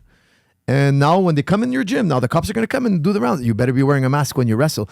It's insane. There's no scientific data. It would get ripped. It wouldn't work. There's no study that shows that wearing a mask, you know, Fauci had an email that leaked. He said those cheap pharmacy masks don't do anything. There was an email leak. It's not airtight. There's no study that shows, actually there was a study in Toronto. Those masks do nothing, but it's $1 million business now. It's a new business. One mask company reported $2 million in sales a day. Wow. Why would they stop the party? They're making $2 million a day. I will take some of that $2 million, grease these politicians' pockets, and keep the party rolling another year. You know, I would see COVID. Well, I wouldn't personally, but I think these politicians see COVID everywhere. Why? They don't care about science. No. You know what I mean? Science, I believe, is a true and tried and true method. Yes. But it gets corrupted like everything else. You know, they spin it. They take Fauci, in my opinion, like, I know they gave him immunity. Yeah, I would love to him in prison, but unfortunately it won't happen. I have a feeling Trump is going to reverse that somehow, some way. I hope so. I think this guy, look, I think he should have his day in court. Mm-hmm. I don't want to judge the guy. We have to bring hard evidence. We've got to be fair with him. We've got to do due diligence. But I don't think he was, from where I'm sitting, I don't think he was honest. No, he was the highest paid government worker at the time. He's an absolute piece of shit. During the AIDS epidemic, he was giving AIDS patients massive amounts of, was it AZT? That was what was killing him. Now hold on a second. Did you hear what he said about AIDS? No, what did he say? Man, I hope you guys can play this clip. I hope your editor finds the clip, man. Okay, yeah. He was like, if you're in close proximity with somebody with AIDS on a daily basis, you can contract AIDS, which is completely untrue, unproven. It was completely untrue and unproven at the time. And he made a statement. A guy who's supposed to be the face of science is saying that if you're in close proximity, because, you know, you have to prove that. Mm-hmm. You have to prove that by doing a test. You can't just assume it. That's a hypothesis. You have to move your hypothesis to a fact. That's a huge step for it to become a fact or a law. It's just a hypothesis you have. You can't turn your hypothesis into fact. You could say, look, in my opinion, we should be wary of being in close proximity. But he was presenting it as a matter of fact, which is a very dangerous thing, because now people are like, hey, I think this person might have AIDS, and they're going to want to use physical violence to keep themselves away from it actually directly affected me because I had a cousin when I was a kid who had AIDS. Really? I remember being terrified to be around him because that's me. I was thinking, oh, you can catch AIDS being around him, like eating around him and stuff. I was like scared as a little kid. And then later they put him on AZT. Eventually he's like, oh, I'll get on it. And that's when he fell apart and died as soon as he started taking that. He was fine till that. So it's like that directly affected my life. I remember that fear still. And it's because that piece of shit was the one pushing it. There's a really good book called Black Box Thinking. I think it's a must read. Okay, it's a must read. Every human being should read this book. And it's about the aviation industry compared to the medical industry. Okay, the medical industry, and I have a lot of respect for doctors. Okay, there's a lot of great doctors out there, but there's a lot of bad ones too. There's a lot of bad ones. Okay, so I know a lot of doctors. They're really methodic and they're great people. Yes, but if you die on the table, they don't really care, because you know what? There's another customer. Americans are not very healthy, so there's a long lineup of customers. They're dying to get through the door. In the aviation industry, if a plane crashes, nobody's buying a ticket. Their job has to be perfect, and the pilot dies too. The pilot doesn't want to get into a craft that's not safe, right? So these two industries, they have one major difference between them. Whenever something happens in the aviation industry, whenever there's a crash, they look for the black box. Yeah. What happened? We're never going to let this happen again. They fix their error. Okay, so that's why he calls it black box thinking. It's written by Matthew Syed, a really good writer. And he's like, look, they find the black box, they figure it out, and when they figure out what happened, they tell everybody in the aviation industry in the entire world, so nobody ever has this problem again. In the medical community, they don't. When there's a screw up, they just there's no investigation unless there's a lawsuit. Well, there's admitted 250,000 to 400,000 deaths a year from medical errors. Yeah, It's preventable. Third, after a heart disease and cancer, is the third leading cause of death in America. That's like insane. Yeah, because when there's a screw up, they're not incentivized to fix it because there's more there's a long line of customers. Or imagine planes were falling every other week. Nobody would get on a plane no more. Yeah, I'd be like, fuck Nobody this, would get I'll on a drive plane no more. places. The whole reason we get into a plane is because they have such a stellar record of safety. Like you Pretty rarely. impressive, yeah. There's There was one millions of recently, flights. but overall, it's been pretty damn impressive. There's millions of flights in a year. You rarely like less than it's safer. It's safer to fly than to drive to the airport. Yeah, much statistically, like it's so safe. But I mean, if you have a cancer, you need a surgery. Guess what, man? You don't have a choice. You have to get on this, this table. So the story starts actually it's a story about a woman who goes in for a routine surgery. Her husband's a pilot. She goes for a routine surgery. She has 2 or 3 kids. She dies, okay, on the table. And they say, look, within the statistics, we're within the norm. We have like 2 to 3% people who die on the table. Sorry, but your wife died. So the guy's like, hey, I want the full report. And like, I want to know what went wrong. He's like, we don't do that unless you sue us. So this guy who's a pilot, he's a black box thinker. He's like, I'm going to sue you just to get the report.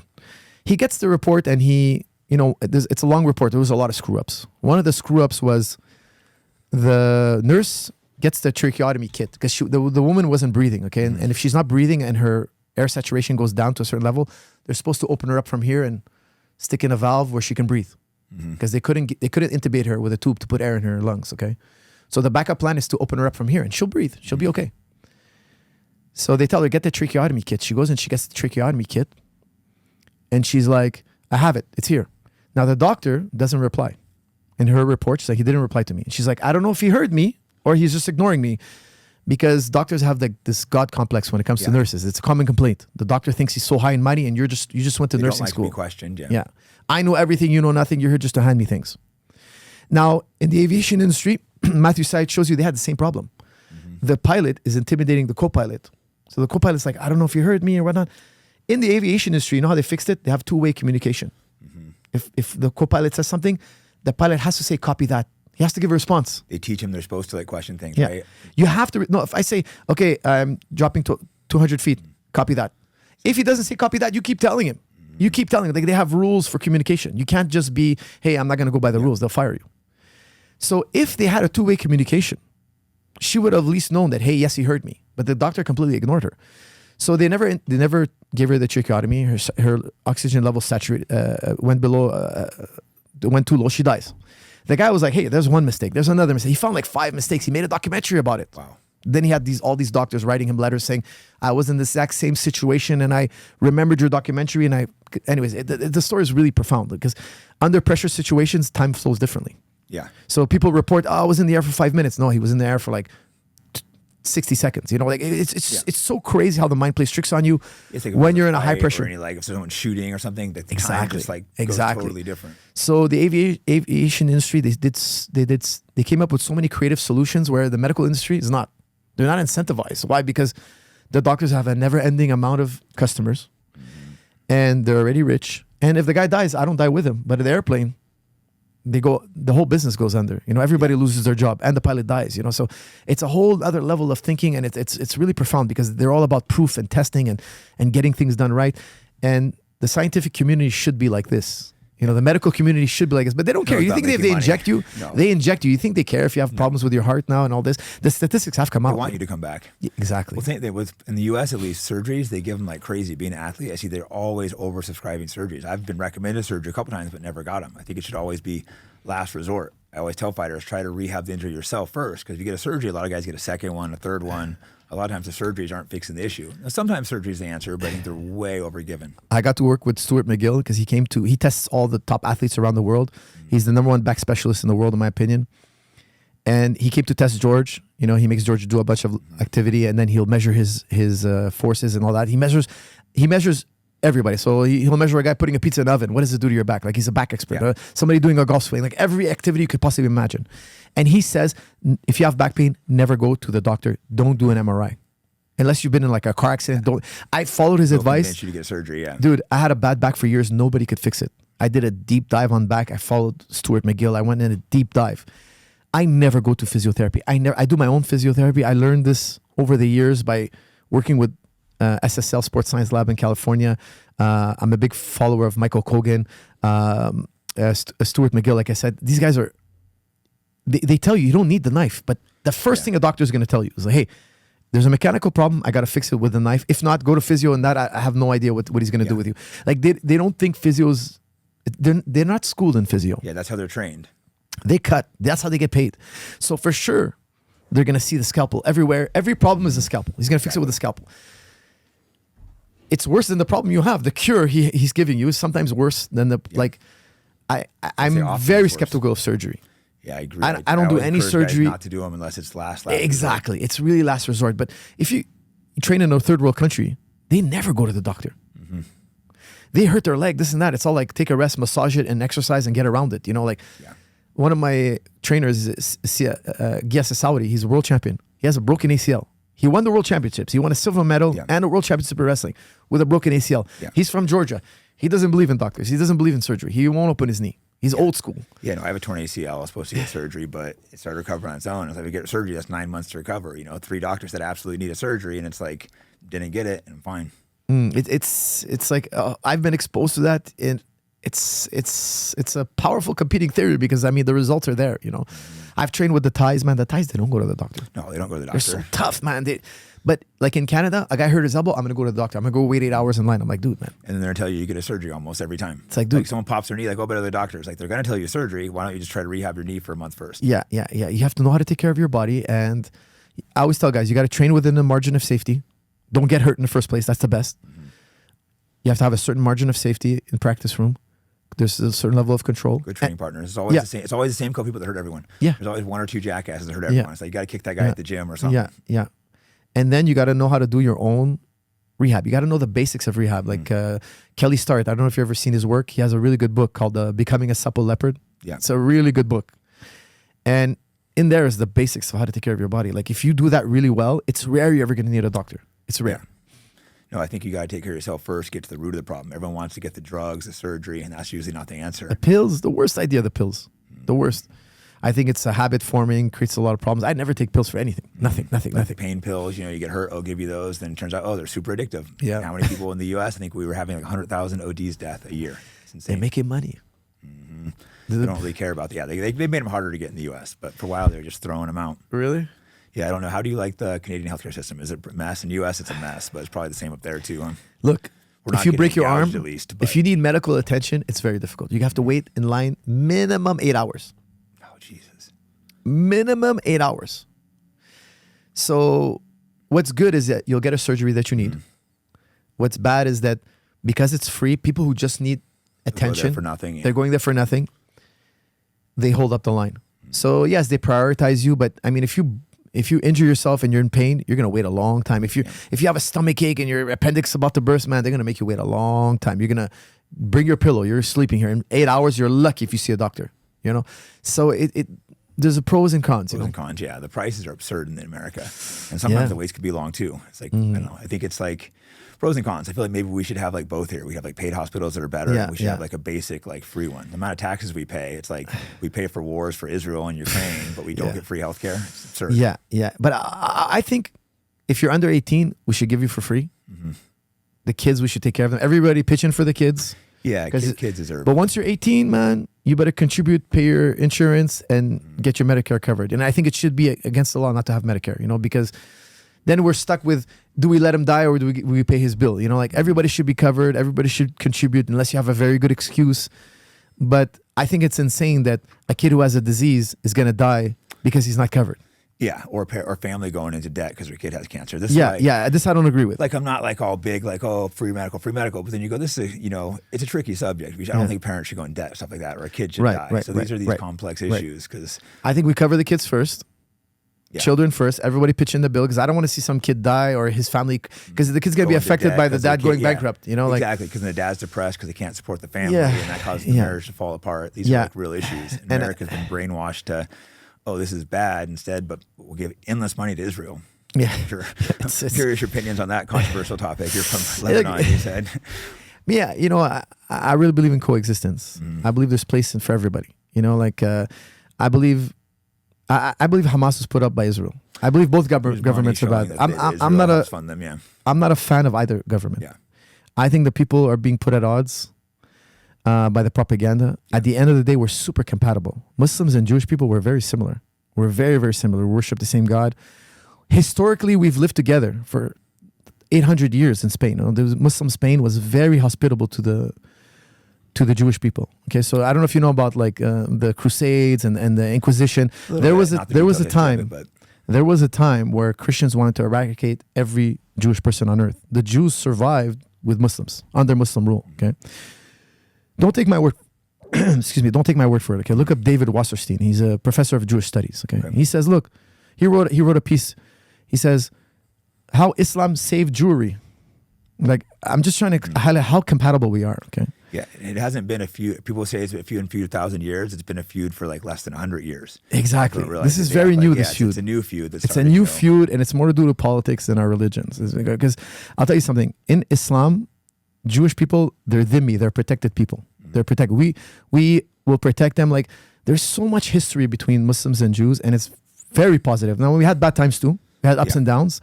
There were radical guys who were crazy and did bad things. Sure. Yeah. But by and large, don't take my word for it. Look up David Wasserstein. Okay, so he's a scholar in this subject. He says, look, the Jewish golden era always happened under the Muslim golden era. Every time the Muslims were successful, the Jews were successful. The Muslims protected the Jewish people under the Ottoman Empire. When the Ottoman Empire fell, the Ottoman Empire falls, the Jewish people flip on us and side with the Europeans. The Holocaust is a European idea. It's not a Muslim idea. There was never a Holocaust in the Muslim world. There was never a genocide or Holocaust towards Jewish people in the Muslim world. Never. It's the opposite. It was Europe that was eradicating Jewish people. Okay, now Christian attitudes changed towards Jewish people. It's changed wildly. Okay, but it used to be very dark. It used to be very negative. Okay, I don't know if you're familiar with the Gospels. I studied it in university. Like in the book of Matthew, like the bad guy in the story is the Jewish people. They're rejecting Christ, and even there's a line where the one Jewish person says, if we're wrong about Jesus, let the blood be on us and our children. So he's taking a curse upon the Jewish people. Like there's a lot of things you could interpret. No, Martin Luther wasn't a big fan. So. And Martin Luther, if you read what he says, not Martin Luther King, Martin Luther, really the founder of Protestant religion, the German Protestant founder, because a lot of people confuse the two. Yeah. Actually, Martin Luther King Jr., he was named after Martin Luther. Oh, really? Yeah, because it's part of their religion, right? They're Christians. So the I Have a Dream Martin Luther was named after the Martin Luther, who's the head of the Protestant church, because he famously rebelled against the Catholic Church, saying that, he famously coined the term sola scriptura. A lot what the Catholic Church says is not in the book. We're going to go only by the book. They broke apart. They broke between themselves and the Catholic priest. He had very negative views. Yeah, he thought we should eradicate every Jewish structure and every Jewish, extremely harsh. That was more harsh than I expected. Yeah, extremely harsh. And then Protestants today, they're going to say he was wrong about that. So even the founder of the religion. All I'm trying to say is that I believe in coexistence because we live together. Is the problem at this point. What's that? It seems hard to get that done at this point. Yeah, but it's very doable. It sounds. Well, looking back before Israel was formed, or even after they were formed, there was still a lot of Jews. They thought they were going to move there from all over the Middle East, but they weren't moving. So Mossad was doing bombing operations in like Iraq to try to, and blaming it on the Muslims to try to get Jews to move there. They're doing bombing operations in Egypt to try to, try to frame the Muslim Brotherhood and say, to Americans. It was like, so the people who are not familiar with this, the Zionists were using physical violence to scare the Jewish people to go to flee to Israel. Yeah, because they weren't moving on. There's a lot of background to how how it came. But here's the thing, okay? Let me just give you guys some basic history because a lot of people don't know the history because we go way back. We go way back, man. Mm-hmm. Look, in the year 70, the Jewish people were dispersed by the Romans. Their temple was burnt. Okay, you have the Western Wall. Okay, some people call it the Wailing Wall. Some people call it the Western Wall. The Jewish Wall where you see them. I've been there. And yes, okay. The wall all American politicians have to go. Yes. The wall of shame. They have to kiss the wall before they can be president. When the temple burned down, that's the only wall in existence left. Okay, so that's from the second temple. So they have two temples. First temple was destroyed by the Babylonians. The second temple was destroyed by the Romans. There's only one wall left from the second temple. Now they want to rebuild the third temple, right? Yeah. That's the idea, right? It seems like some of these guys really want to do it. Yes, the Trump administration and everything. Right. But when they were dispersed from Rome is the year 70. Okay, so you had the Jesus Christ story. Then you had the year 70 where all the Jews are pushed out of Rome. Why? Why were they pushed out of Rome? It's very similar to the Hamas story. Very similar. Okay, they were known as the Sakari, the zealots. Okay, because we say, like Hamas, they're zealots, right? Well, where does the term zealot come from? The Jewish rebels versus Rome. Yeah. The Sakari would attack any cooperator with Rome. Even if you were a Jew and you cooperated with Rome, they would attack you. They're like assassins, right? They were like, From Rome is assassination. out. We cannot coexist with Rome. The main reason why they had such a feud is because Caesar wanted to put a statue of himself in the temple. Oh, wow. You can have your own religion. Just make sure you worship Caesar. Make sure Caesar's your number one He wanted priority. to be first. Yeah. But the Jews were completely against idolatry till this day, right? They have no idolatry whatsoever. No man could be a god. Yeah. Islam has that too, correct? Exactly. That's why we're so similar in this That's why sense. they don't like put No pictures. man is a god. Nobody. So the Christians say Jesus is God. That's why we both part ways. The Jewish people and the Muslim people, we say this can't be, because in the original, the Hebrew Bible, no man could be a god. It's like very strict. Yeah. Men could be the representative of God. Yeah, like Islam But they looks can't up be to- God. They look at Jesus as like one of the top prophets. But not Yes. the God. He can't be God. Okay. So when they were dispersed for over 500 years, the Muslims conquered Jerusalem that time. They took it from the Romans. Okay. The Romans had converted to Christianity at that time. So the Muslims conquered Jerusalem from the Christians. At that time, there were no Jewish people. For 500 years, they were exiled. Who brought them back? It was the Muslims. Omar bin Khattab. He brought them back. He started a colony of Jews. For us, the Jews have to be, we are the original Zionists. The Zionist has changed meaning, okay? Yeah. The Quran says to Moses, alayhi salam, bring the Jews, bring the people into Jerusalem. We're not against Jewish people being in Jerusalem. We've lived with them forever in Jerusalem. We're pro having Jewish people in Jerusalem. I think what happened is though, like the 30s, 40s, they decided that they wanted to Don't own the take land. our homes. Yeah. Don't They put started us at massacring gunpoint. people, putting them out of the land. This, I think we could all agree. Because thou shall not steal. Look, I have many Jewish friends. They'll tell you, thou shall not steal trumps And everything. a lot of people in America, they think that the Jews should steal all that land. A lot of the Christian Zionists. I think it's more the evangelical. In our country, it's being pushed, and we're the ones paying for it all. They're saying, No, I understand. Trump's even talking about ethnically cleansing the land and giving Yes. it to Israel. It's pretty insane. It's I'm incredible how paying for not it. one reporter got up and said, "Excuse me, that's a war crime." Yeah. To say that we're going to remove you by your race. How do you know he's Palestinian? By his race. Well, that's racist. That's ethnic cleansing. No, it's literally Displacing ethnic cleansing. part or in whole is the definition of genocide. That's part of the definition. Like that's literally the most powerful man in the world saying, "I'm going to commit a war crime. That's how I'm going to solve it." And no reporter, Right. not one, because they don't want to get their license revoked. They don't want to get their credentials revoked. Not one has the guts to say, "Well, that's textbook war crime." Oh, it's crazy. And then, It's insane. no offense, but I'd rather if we were to take land, we take Canada. At least we could Seriously. benefit that. It's like, Seriously. But like for her to go take it and give to Israel, that's like insane. It's like I couldn't believe that there was hardly any backlash from that. Look, I think we're compatible as a people. We've lived together for there was a time in Spain called the time of coexistence. Like Muslims, Jews, and Christians lived together in peace. And it was under Muslim rule. Okay. Now there's a lot of details. We could talk about it all night long. Okay. Like in Muslim rule, yes, you can be Jewish, you can be Christian, you could practice your religion, but you can't take over. Okay. There's certain rules that we keep. We call dhimmi rules that later are abolished. As long as there's peace, the more peace there is, the more less restrictions there are. Don't take over. Don't cause a Don't try revolution. to have, Keep the like, peace. pride parades and that Yeah. type of stuff. It's between you and God, but God is going to judge everybody. But don't cause a revolution. Okay. Now, I wish they would treat us like that. Because the thing is, look, Israel was created to protect Jewish people.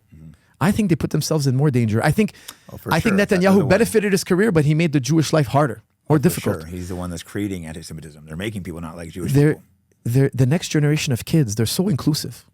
They grew up with diversity. To them, it's unfathomable that I have to move this person and get him out because of his race. It's unfathomable. Like you're trying to bring us back to the 50s and 60s attitude. It's not going to fly with these young kids. They poll Generation Z. They don't poll favorably. Yeah, even I think a lot of the Jewish young Generation Z, I think, are turning on them even. Of course. Like it's embarrassing to say anything racist nowadays. Like you can't, our fathers, our grandfathers, they didn't have, they're not as, sometimes they might say something that's a little bit. Speak in the gym sometimes. Yeah, we joke around a little bit, but it's not, we don't like my Thai actually mean trainer it to didn't be, understand the sensitivities, like we don't talk like that, but I understand in their day it was more tolerated. But now you can't say anything remotely racist. Like, okay, I get it. We joke, we bother each other. Joking wise, but ultimately we're not racist. You know, we're friends with each other, but we get. I think you do the difference. I think we know the difference between when someone's actually insulting your race versus when they're joking. Yeah. Locker room talk. My race, I'm gonna beat their ass. But you can joke about white people, and I don't care. You know, but like if someone that's actually serious, then I'm gonna beat their ass. There's playful locker room talk between friends who trust each other, and we know we're giving each other a hard time, but we're not. None of us are racist. Like we're in the practice room, we don't care about race. You know, you've been in the martial arts are the best place for curing racism. That's what I tell people because it's where we all bleed the same. Yeah, we don't care if you're broke, but, you know, what race you are. Yeah, it's a beautiful thing. But I think we're compatible. I think it's easy to get along. I think it's the politicians that create the problem. The Hamas, like you said, they need to all be. Look, I'm okay with. Hard to start it over at this point. I'm okay with Jewish people immigrating to the Holy Land. They belong in the Holy Land. So the Christians, so the Muslims. We live. Because here's the thing. This is the way I see it. You know, I studied Judaism in university. Islam I studied for 20 years. Okay, Judaism is about morality. Islam is about justice. If they're being immoral or unjust, which I think is the case, it's not right. They're not practicing correctly. There should be a light onto the world that this is how you should behave. This is how a moral person behaves. When I look at these two groups, I don't think that's what morality is. You know, I don't think schools and hospitals. I don't agree with homes, you know, game raping prisoners. It's clearly not moral. And obviously the Muslims aren't perfect either. They do lots wrong. Exactly. Well, but that's the thing. I like to call the wrong on both sides. You know, like I'm not for what happened October 7th. No. I think shooting randomly people who are look in the Quran, it's strictly forbidden. In international law, it's strict. Any terrorism is bad. We should be able to agree on that. Yeah, but also terrorism, I think, happens on both sides, but we call a certain race terrorist. When the other group does it, we don't call them terrorists. You're 100% right about that. Like, I think it's the N-word. It's our modern day N-word. Like, the N-word was used in the 60s, the 50s, and now we're embarrassed of it. Anybody who used it, it's disgusting. I think it's going to be like that in the future because... It's mostly been blamed to Muslims, like you said. Like Israel was the Jews were the initial people that were doing terrorism in the 30s and 40s to create Israel. But and they'll call them underground fighters. Like Ben Shapiro was calling him, they're underground fighters. Yeah, he blew up the David Hotel. He's an underground fighter. Killing civilians. You won't call him terrorist. Yeah. You know, like, look, if a black guy, a white guy, or a Jewish guy, or a Muslim guy breaks international law, I'm going to call him terrorist. Okay, that's how I see it. Yeah, I'm not for killing anybody's kids. I think that's totally wrong. Yeah, killing kids is always wrong. We should always wrong, man. Agree on that. They weren't even born when this conflict started. Yeah, it's crazy that some people can't agree on that. It's crazy that you're going to resist this argument. Like, I would, if I saw a bullet going towards a kid, somehow I saw somebody about to, I would jump in front of that kid, whether he's Jewish, Muslim, Christian, black, I don't care what he is. All kids. I'm not going to ask him. I can't believe people don't think like this. You know, to me, it's shocking. No, it's sad. So seeing that's the thing. Seeing the kids massacred is terrible. And, you know, the few Jewish kids that died too is absolutely horrible and disgusting. But it seems like they dehumanized the Palestinian children to not matter. At least in the U.S. I don't know about Canadian politics, but it's been really crazy to watch. You know, like, I just find it's we've reached a level of insanity now. We need to walk it back, and we need to blame our politicians. I believe it's the politicians. Yeah, I couldn't agree more. Like Ben Gvir, like he's literally convicted for terrorism. He's a psychopath. Yeah. He thinks like they shot a 12-year-old boy because he was playing with fireworks on an anniversary of a Palestinian anniversary. The man who shot him was like 100 yards away in a tower behind the two walls. Like he was super safe. Yeah. They caught this assassination on tape. He shot the kid through the heart just for fun. Yeah, 12-year-old. Ben Gvir was like, I'm going to give him a medal. What? That's a war crime. Mm-hmm.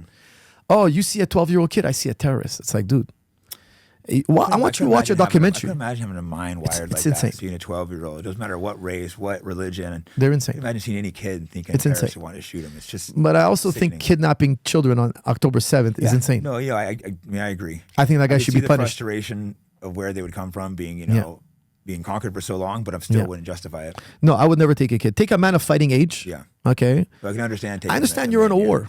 Yeah, but take okay, we're not friends. Yeah. But leave the women and children, leave the elderly. You know, like I'm going to be. You shouldn't bomb schools and hospitals in Israel. Oh, that's I find that absurd. I think they burned refugee camps. Even Wolf, what's his name? Wolf Blitzer. He's like he's the most right wing guy. Yeah. He was talking to like an Israeli commander, and he was like, "Yes, they had bombed a refugee camp. They killed over 200 people on the initial blast. Yeah, on the initial blast, like more people are gonna die because they're injured or whatnot. They know right away." And he's like, well, but that happened at a refugee camp in a safe zone. He's like, yeah, unfortunately, we believe there was a suspect there. Okay, so you couldn't identify who it is. You're not sure. And there was 200 people. Yeah. Yep, we had to, unfortunately, you know, they're hiding behind you. Even Wolf Blitzer was blown away. He was like, wait a second, you still fired? Yeah, even he was stunned. It's like, dude, that's insane. Yeah, it's like imagine Can, bombing a can school I 'cause can I terrorists tell you are what like- would have been if I was the ruler of Israel? This is how I would have done it. I would have been like, look, man, if you're under 18, you're going to go in this zone here. We're going to vet you. We're going to take your information. If you need amputation, bring the kids here. We're not going to allow them to be amputated without anesthesia.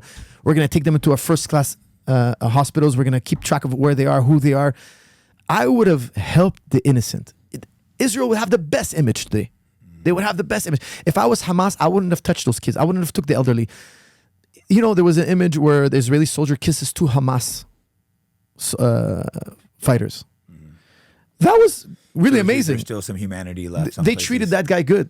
You know, the prisoners, a lot of prisoners who left said they were treated well. Yeah. Guess what? That gave you a lot of good press. But what gave you bad press is you took children.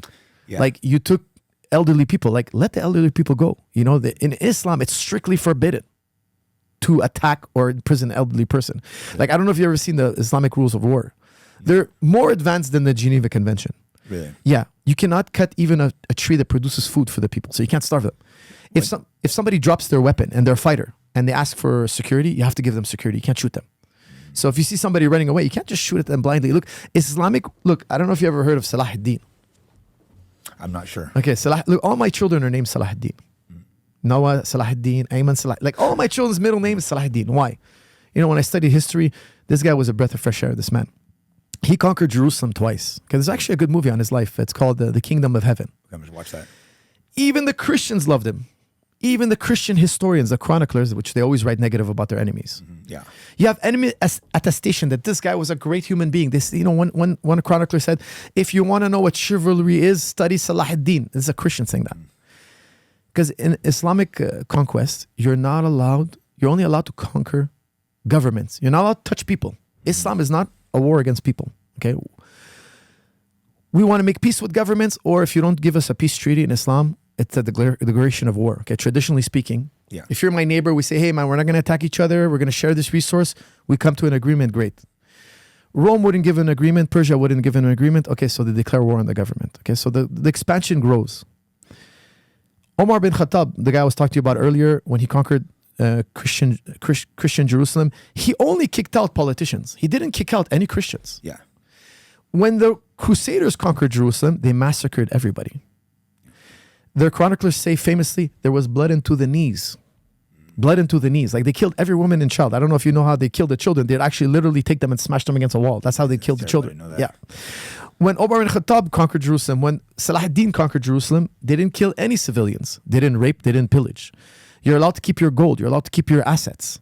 When the Prophet ﷺ, he conquered Mecca. Okay, this is bedrock history. All historians agree. I don't know if you know the famous conquest.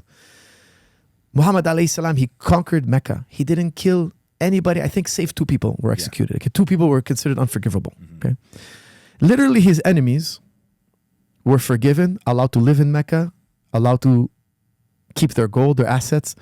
This was unheard of at the time, and unheard of. Okay, and we have material evidence because certain rulers later on were from this lineage, from his enemies. Okay, so we have Muawiyah, who had a dynasty, who was a Muslim ruler. Like they rose to prominence.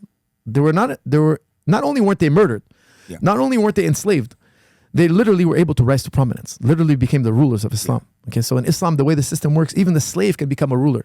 You have the Mamluks who defeated the Mongols. Don't forget, it's the Muslims that stopped the Mongols. If it wasn't for the Muslims, the whole world would be Mongol. Yeah, what country was it that stopped the Mongols? Remember, they're taking over all Europe. The Egyptian, the Mamluks. They were a slave class. Anyways, Islam also came to abolish slavery. Yeah. Over time, without a civil war, we made it so that slaves can slowly get emancipated over time. I think that's what we need to do in the Middle East. Everybody needs to be emancipated slowly. I don't think you can go from what they have now to tomorrow, everybody has the same rights. It's going to clearly be a multi-year thing, but it's good, you know, the hope that it could be fixed. Like, if I was Israel, I would be like, look, the more peace there is, the more freedom you get.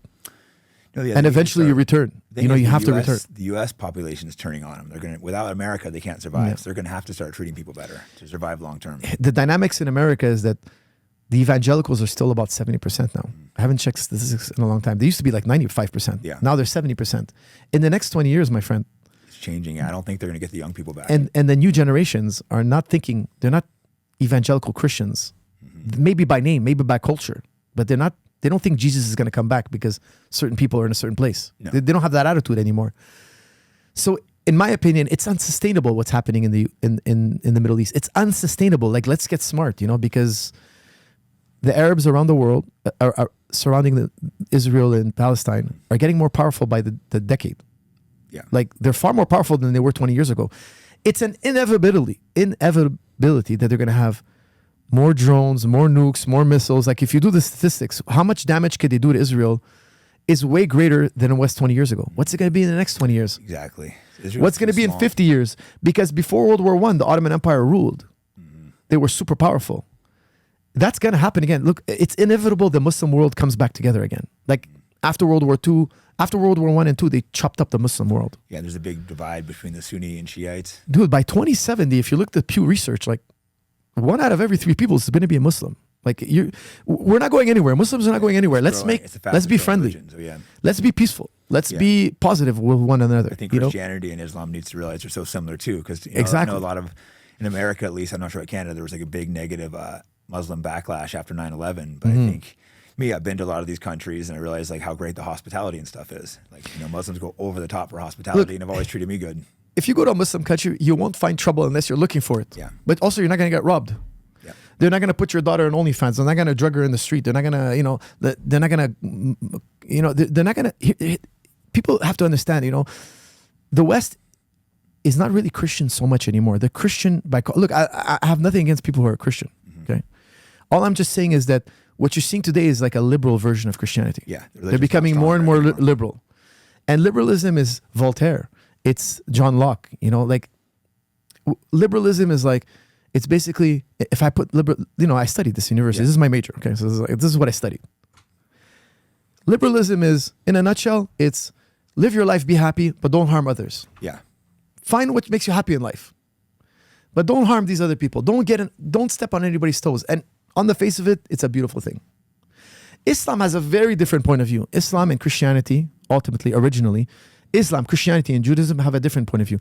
Islam, Christianity, and Judaism is not be happy, live your life, and don't harm others. No. Islam, Christianity is about the nuclear family. Mm-hmm. Like, if you look especially the Jewish and Muslim laws, everything that's forbidden is what destroys a family. We can't drink, we can't have alcohol, we can't have adultery, we can't have gambling, we can't do certain things. Yeah. We can't have a girl for sport. You got to marry her. In the Muslim world, in the Jewish world, the Muslim world, everybody knows who their father is. In the Christian world, ultimately, when the Christians were more traditional, everybody knows who their father is. In America, you have a lot of fatherless children nowadays. That's liberalism, my friend. Big problem. I could date her, and I could date her, and I can have a mistress. You can't have 2 wives, but you can have a wife and 3 mistresses. That's not illegal. I can sleep with a girl, tell her I love her, tell her I'm going to be with her, leave the next day, ghost her. It's not illegal. There's nothing. It's not nice. It's not friendly. Yeah. It's not positive necessarily, but that's what the youth does today. It's a sport nowadays, right? Yeah, it's like the norm. Just look up culture and stuff. Go do that in a Muslim country.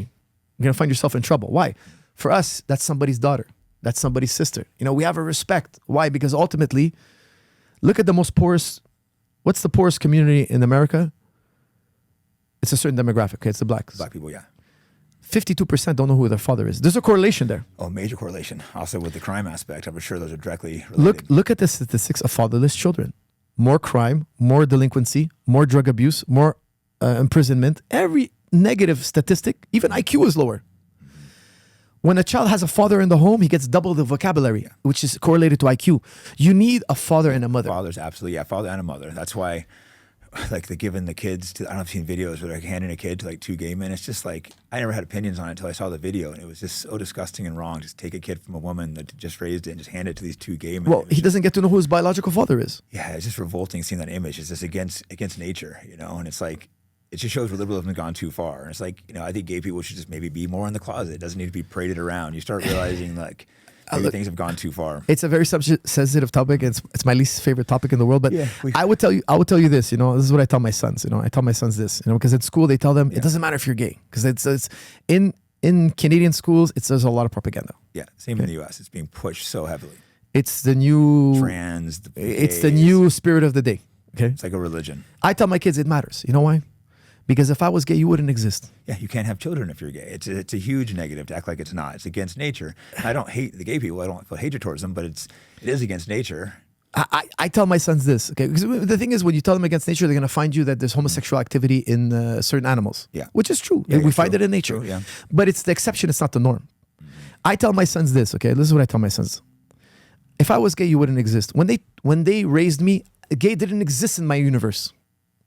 Yeah. So it gave me because here's the thing. Here's the common argument in philosophy, okay? Because don't forget, the first psychologist was Socrates. If you ask a scholar in psychology, and I'm an expert in Socrates, okay? I studied Plato heavily.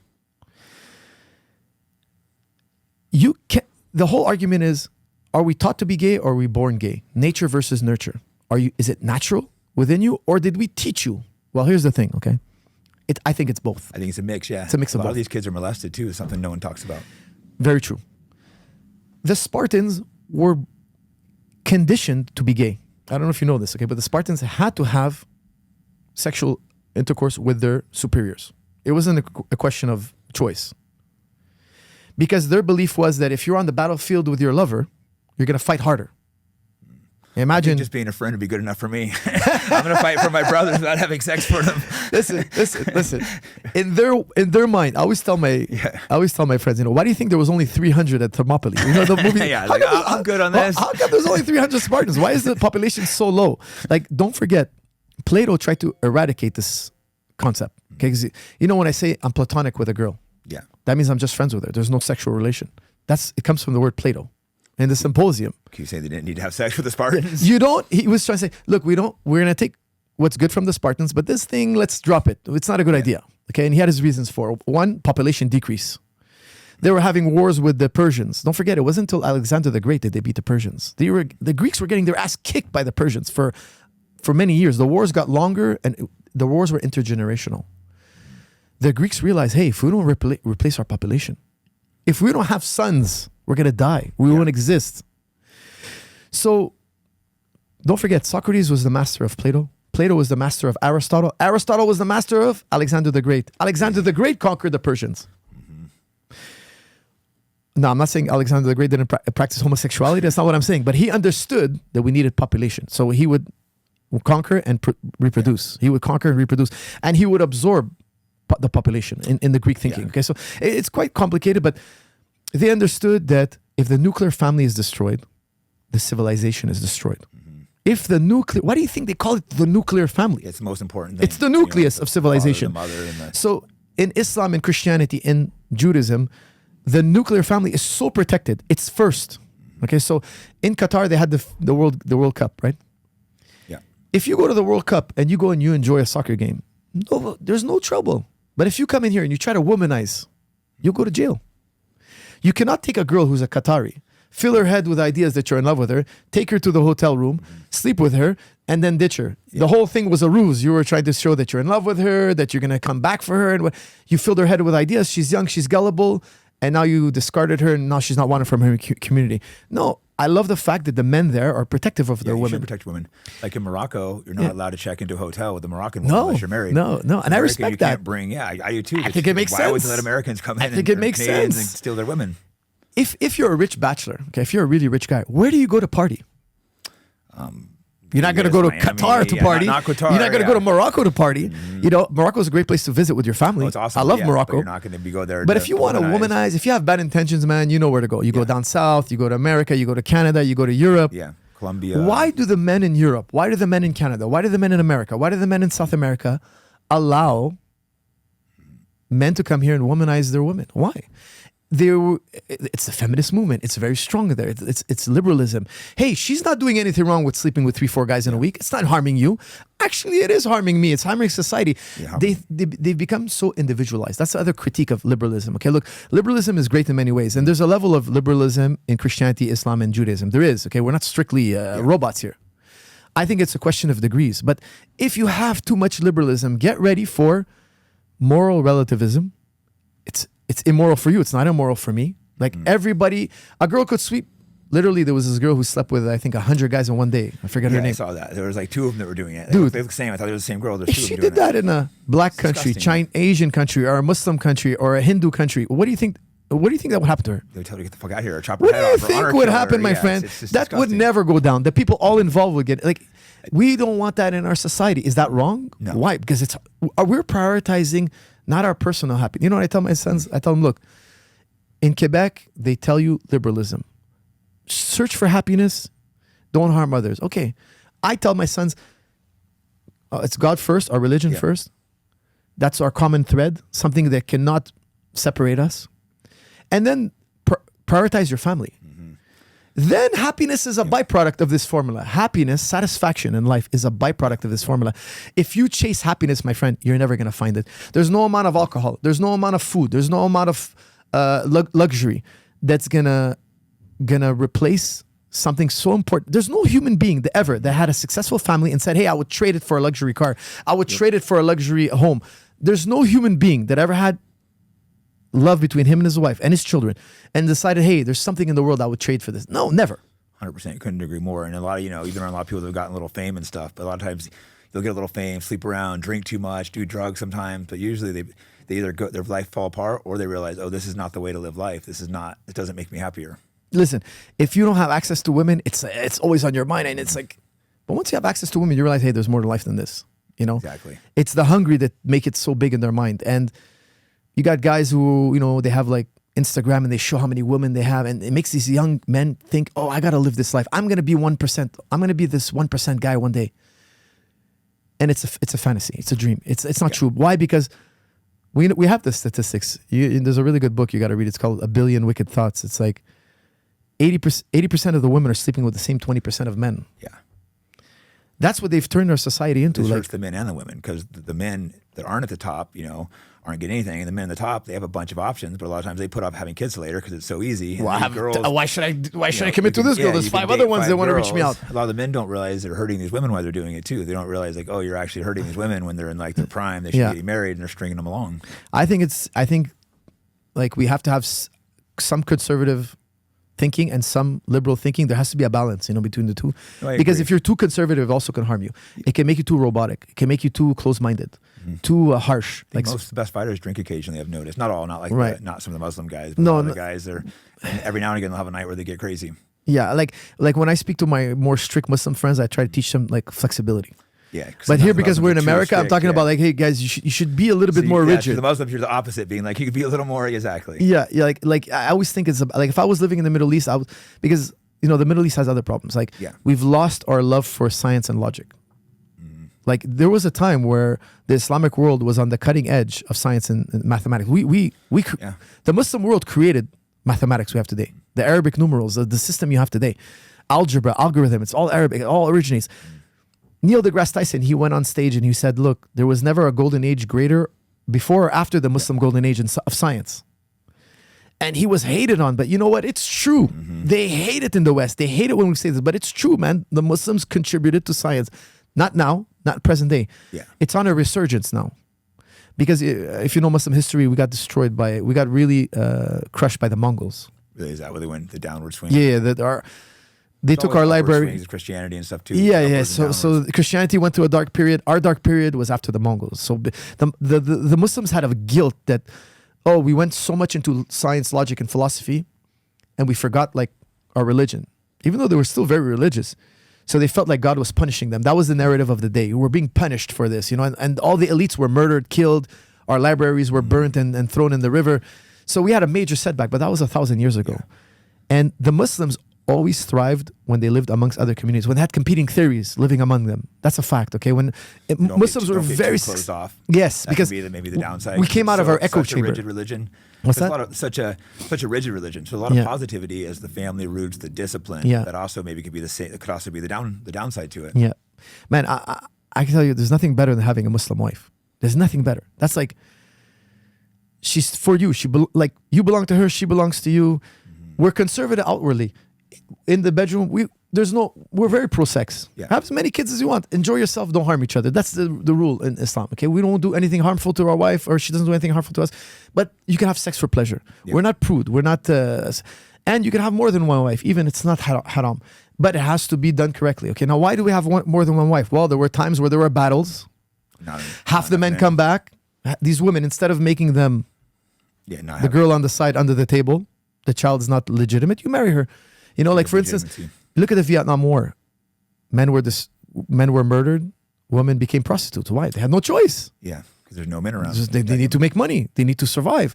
Whereas it's better in Islam. It's a lesser of two evils to marry the girl. The child is legitimate. You know, look at after World War II. Some kids were half German. They don't know their father. Well, they were, you know, they lived a very difficult life. Post World War II, anybody who was half German was having a hard time in Poland. Well, guess what? If you know who your father was, you could maybe survive. You know, you could maybe have a better future. Look, father is very important. I think mother is ultimately the most important. But yeah, I think they're both having both. Yeah, I think because the women are more nurturing and stuff, but we're for the discipline, for the teaching them right and wrong. So I think both are probably equal, but they really, really need the mother, especially as a young baby. Yeah, yeah. And I think in the West now, in America, it's almost impossible to have a successful marriage. It's like this. It's so stacked against you. Yeah, they made it hard. Like I don't want to get people's personal business, but like, how many people do you know who are happily married, have more than 3 children, 3 children or more, so they're replacement numbers, and they're going to make it? Only a few, not very like many. A handful. Yeah, maybe a handful, exactly. And I know a lot of people. It's crazy. Kind of looking at that. It's crazy. It's kind of crazy. I think it's internet. I think it's like all about like the successful ego. Men have lots Everybody's of options. I guess the women do too that are attractive. It's just they made it hard. And then people always think there's something better out there. So sometimes the girls think, you can get something better. The men think the same thing. It's been harder. And then you got to bring in immigration, right? You got to replace the numbers. And then they're like, hey, you guys are too conservative. Immigrants are too conservative. Yeah, that's wild. But that's why you brought us here. You know, like my parents went to Quebec to live a new life. They tempted us to come. You know, they want us to come. They want us to work and pay taxes. We pay immigration. I don't know if you know, but we pay more into the system than we take out. We're a good investment. Immigration is a good investment in Canada. Okay. We live off immigration. Like right now we're having a hard time because we slowed down immigration. Really? Yeah. Interesting. When they come in, they bring their conservative values. And then the Canadians want to undo that. But hey, that's what we need, some of that. We need that. Need some conservatives. Yeah, Canada's so liberal. Canada's so liberal. Yeah, I need to wrap up in a second, but I want to ask you a couple more questions about fighting before we wrap up. It's been a great conversation. I think we've gone a little over 2 hours, but hit a couple fight things real quick. Yeah. First of all, who are you out here cornering? Nazrat Haksparat is fighting this weekend. He knows. I know Nazrat. Yes. He's talented. Afghan, right? Yes, Afghani. That's right. I was when I went to Morocco. He was out there training with the Moroccan fighters. Yes. Otmans. Yeah, the brothers. Yeah, super talented guy. That's why you trained him for a while. Yeah, it's many years. Yeah, I used to train with him in Montreal. Now I kind of travel, and he did his camp in Montreal also this time. So we do a lot of traveling. We meet up in different places. So we did the last 2 weeks in California. We trained with Pat Tenori's club. Awesome, you know, I want to give him a shout out. He's really accommodating to us. We trained with the Rotulos as well.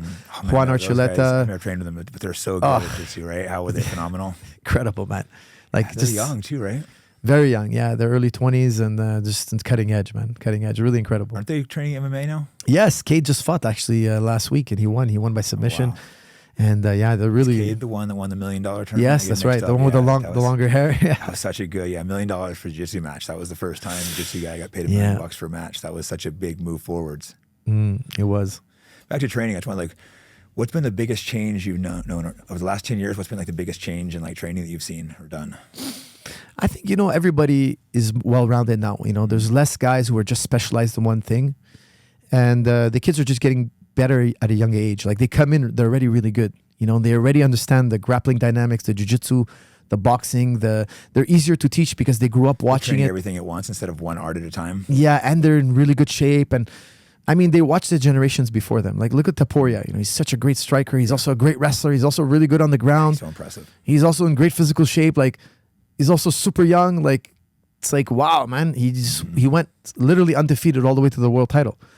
Like, I think you're going to see more and more of that because all the mistakes we made, they've been watching. They saw the good we did. They saw the bad we did.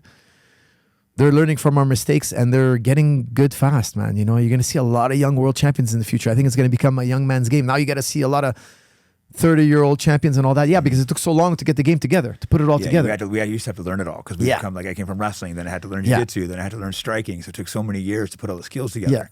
Now you have guys at 10, 11 years old learning it all at once, which is crazy. Plus they could watch all the tapes, with YouTube. That's such a learning tool. You can go and just watch countless, and you can buy DVDs of fighters and jiu-jitsu people. So it's so much easier to learn than it used to be. Information is everywhere. Yeah. Remember when we were It used to learning? be like secrets. You don't want to share moves and stuff, but now everything's open. You share, you can fly. I could fly up to Montreal, train under you guys, fly wherever. It's like there's just so much easier to train. And the money's bigger. Yeah. When the money's bigger, what happens? You get more coaches. You get more people interested in seeing you succeed. Like one day you're gonna have a guy have his first fight in UFC. It's gonna be like baseball and football. He's gonna sign a $3 million a $3 million deal, a $5 million deal. He doesn't have one fight in UFC, but he's so elite. He did so well outside of UFC. It's gonna come, and you're gonna have $20 million contracts in the future. That'd be soon. It's gonna happen. There now. And then you're gonna see them take this. They're gonna take it to the next level, right? It's like look at football. How many coach? In football, what's amazing is every player has a coach. Every player has a guy who's responsible for knowing I'm responsible for him being at the right place at the right time on every play. It's gonna get there. MMA is gonna get there. Like the more money there is, the more attention and the more the big minds are gonna come in. The guys who are really focused on success, like the guys who are really driven. Because not all the money's in football. Yeah. All the money's in basketball, soccer. Baseball. Yeah. It'll There's get there. starting to be more money in fighting. So how often do you have you guys spar? 2 times a week. Yeah, a lot of people don't do that much. But my I think you need at least 2 times a week. Yeah, I used to do yeah. 3, but I didn't get hit that much, so I would do 3 because I would usually take people down. Like once a week, I would do just standing. But I think you need at least 2. That's my opinion. Some people are doing once a week. I think it matters how many fights you have. The more fights you have, the less sparring I give you. The less I feel I need to force you into.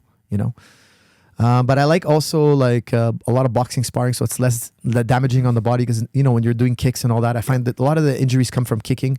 But more damaging on the head, I would argue. Yeah. Whereas the boxing, I feel like we could do more of it without getting injured. Yeah, you get the headshots of the boxing. More headshots, but less anywhere else. You're not gonna get hurt. Yeah. Like before a fight, I'd usually last 2 weeks. Switch to boxing with takedowns. You're less likely to get kicked, kneed, that type of stuff. Well, where can people find you? Anything to plug or anything before we wrap up? I have my website, jujiclub.com. That's where I show a lot of my instructionals. If you guys are interested in learning jiu-jitsu, wrestling. I actually have a very popular series called Strong and Stable Knees, Strong and Stable Back, Strong and Stable Neck. I do my own physio. I've trained with so many great trainers, and I refined the formula over the years. That's why I don't go to doctors. Staying healthy is crucial. Yeah, I'm 45 years old. I wrestle every day. I'm the same. I don't keep my injuries. I don't go to doctors. Not because I don't believe in it. It's just because I don't have any pain. I know how to take care of my body. I think that's super important. Of course, TriStar Gym. We have the TriStar Gym dorms. If anybody wants to train in Montreal, come check out the TriStar Gym. We're there all the time, every day, and we have a dorm for the guys who are doing their training camps. Do you have for regular people and pros? How does that work? We have all levels. Who would just come in off the streets and train at your gym, but to be the pros, you have to kind of probably talk. Yeah, we have to know who you are. You have to come tell us you have experience. You can come to the pro class if you have experience. If you're not experienced, we have basics class every day. We have all levels training in the gym. It's a massive gym. So a lot of people. Any person could just walk in and take a regular class. They obviously can't come to pro training. No. We want to see you move around. We want to know you have experience before we let you go with the pros. It's safety first. My gym's always safety first, and we have a good vibe there. People don't get hurt. They don't get beat up. It's the pros. They know each other. They can spar at a more intense level, but they can handle it. We try to keep it positive. George, he really did a good job creating a culture in the gym. He was always... He set the environment. Yeah. For the team captain. He was always very super, super positive in the gym. He would never hurt nobody.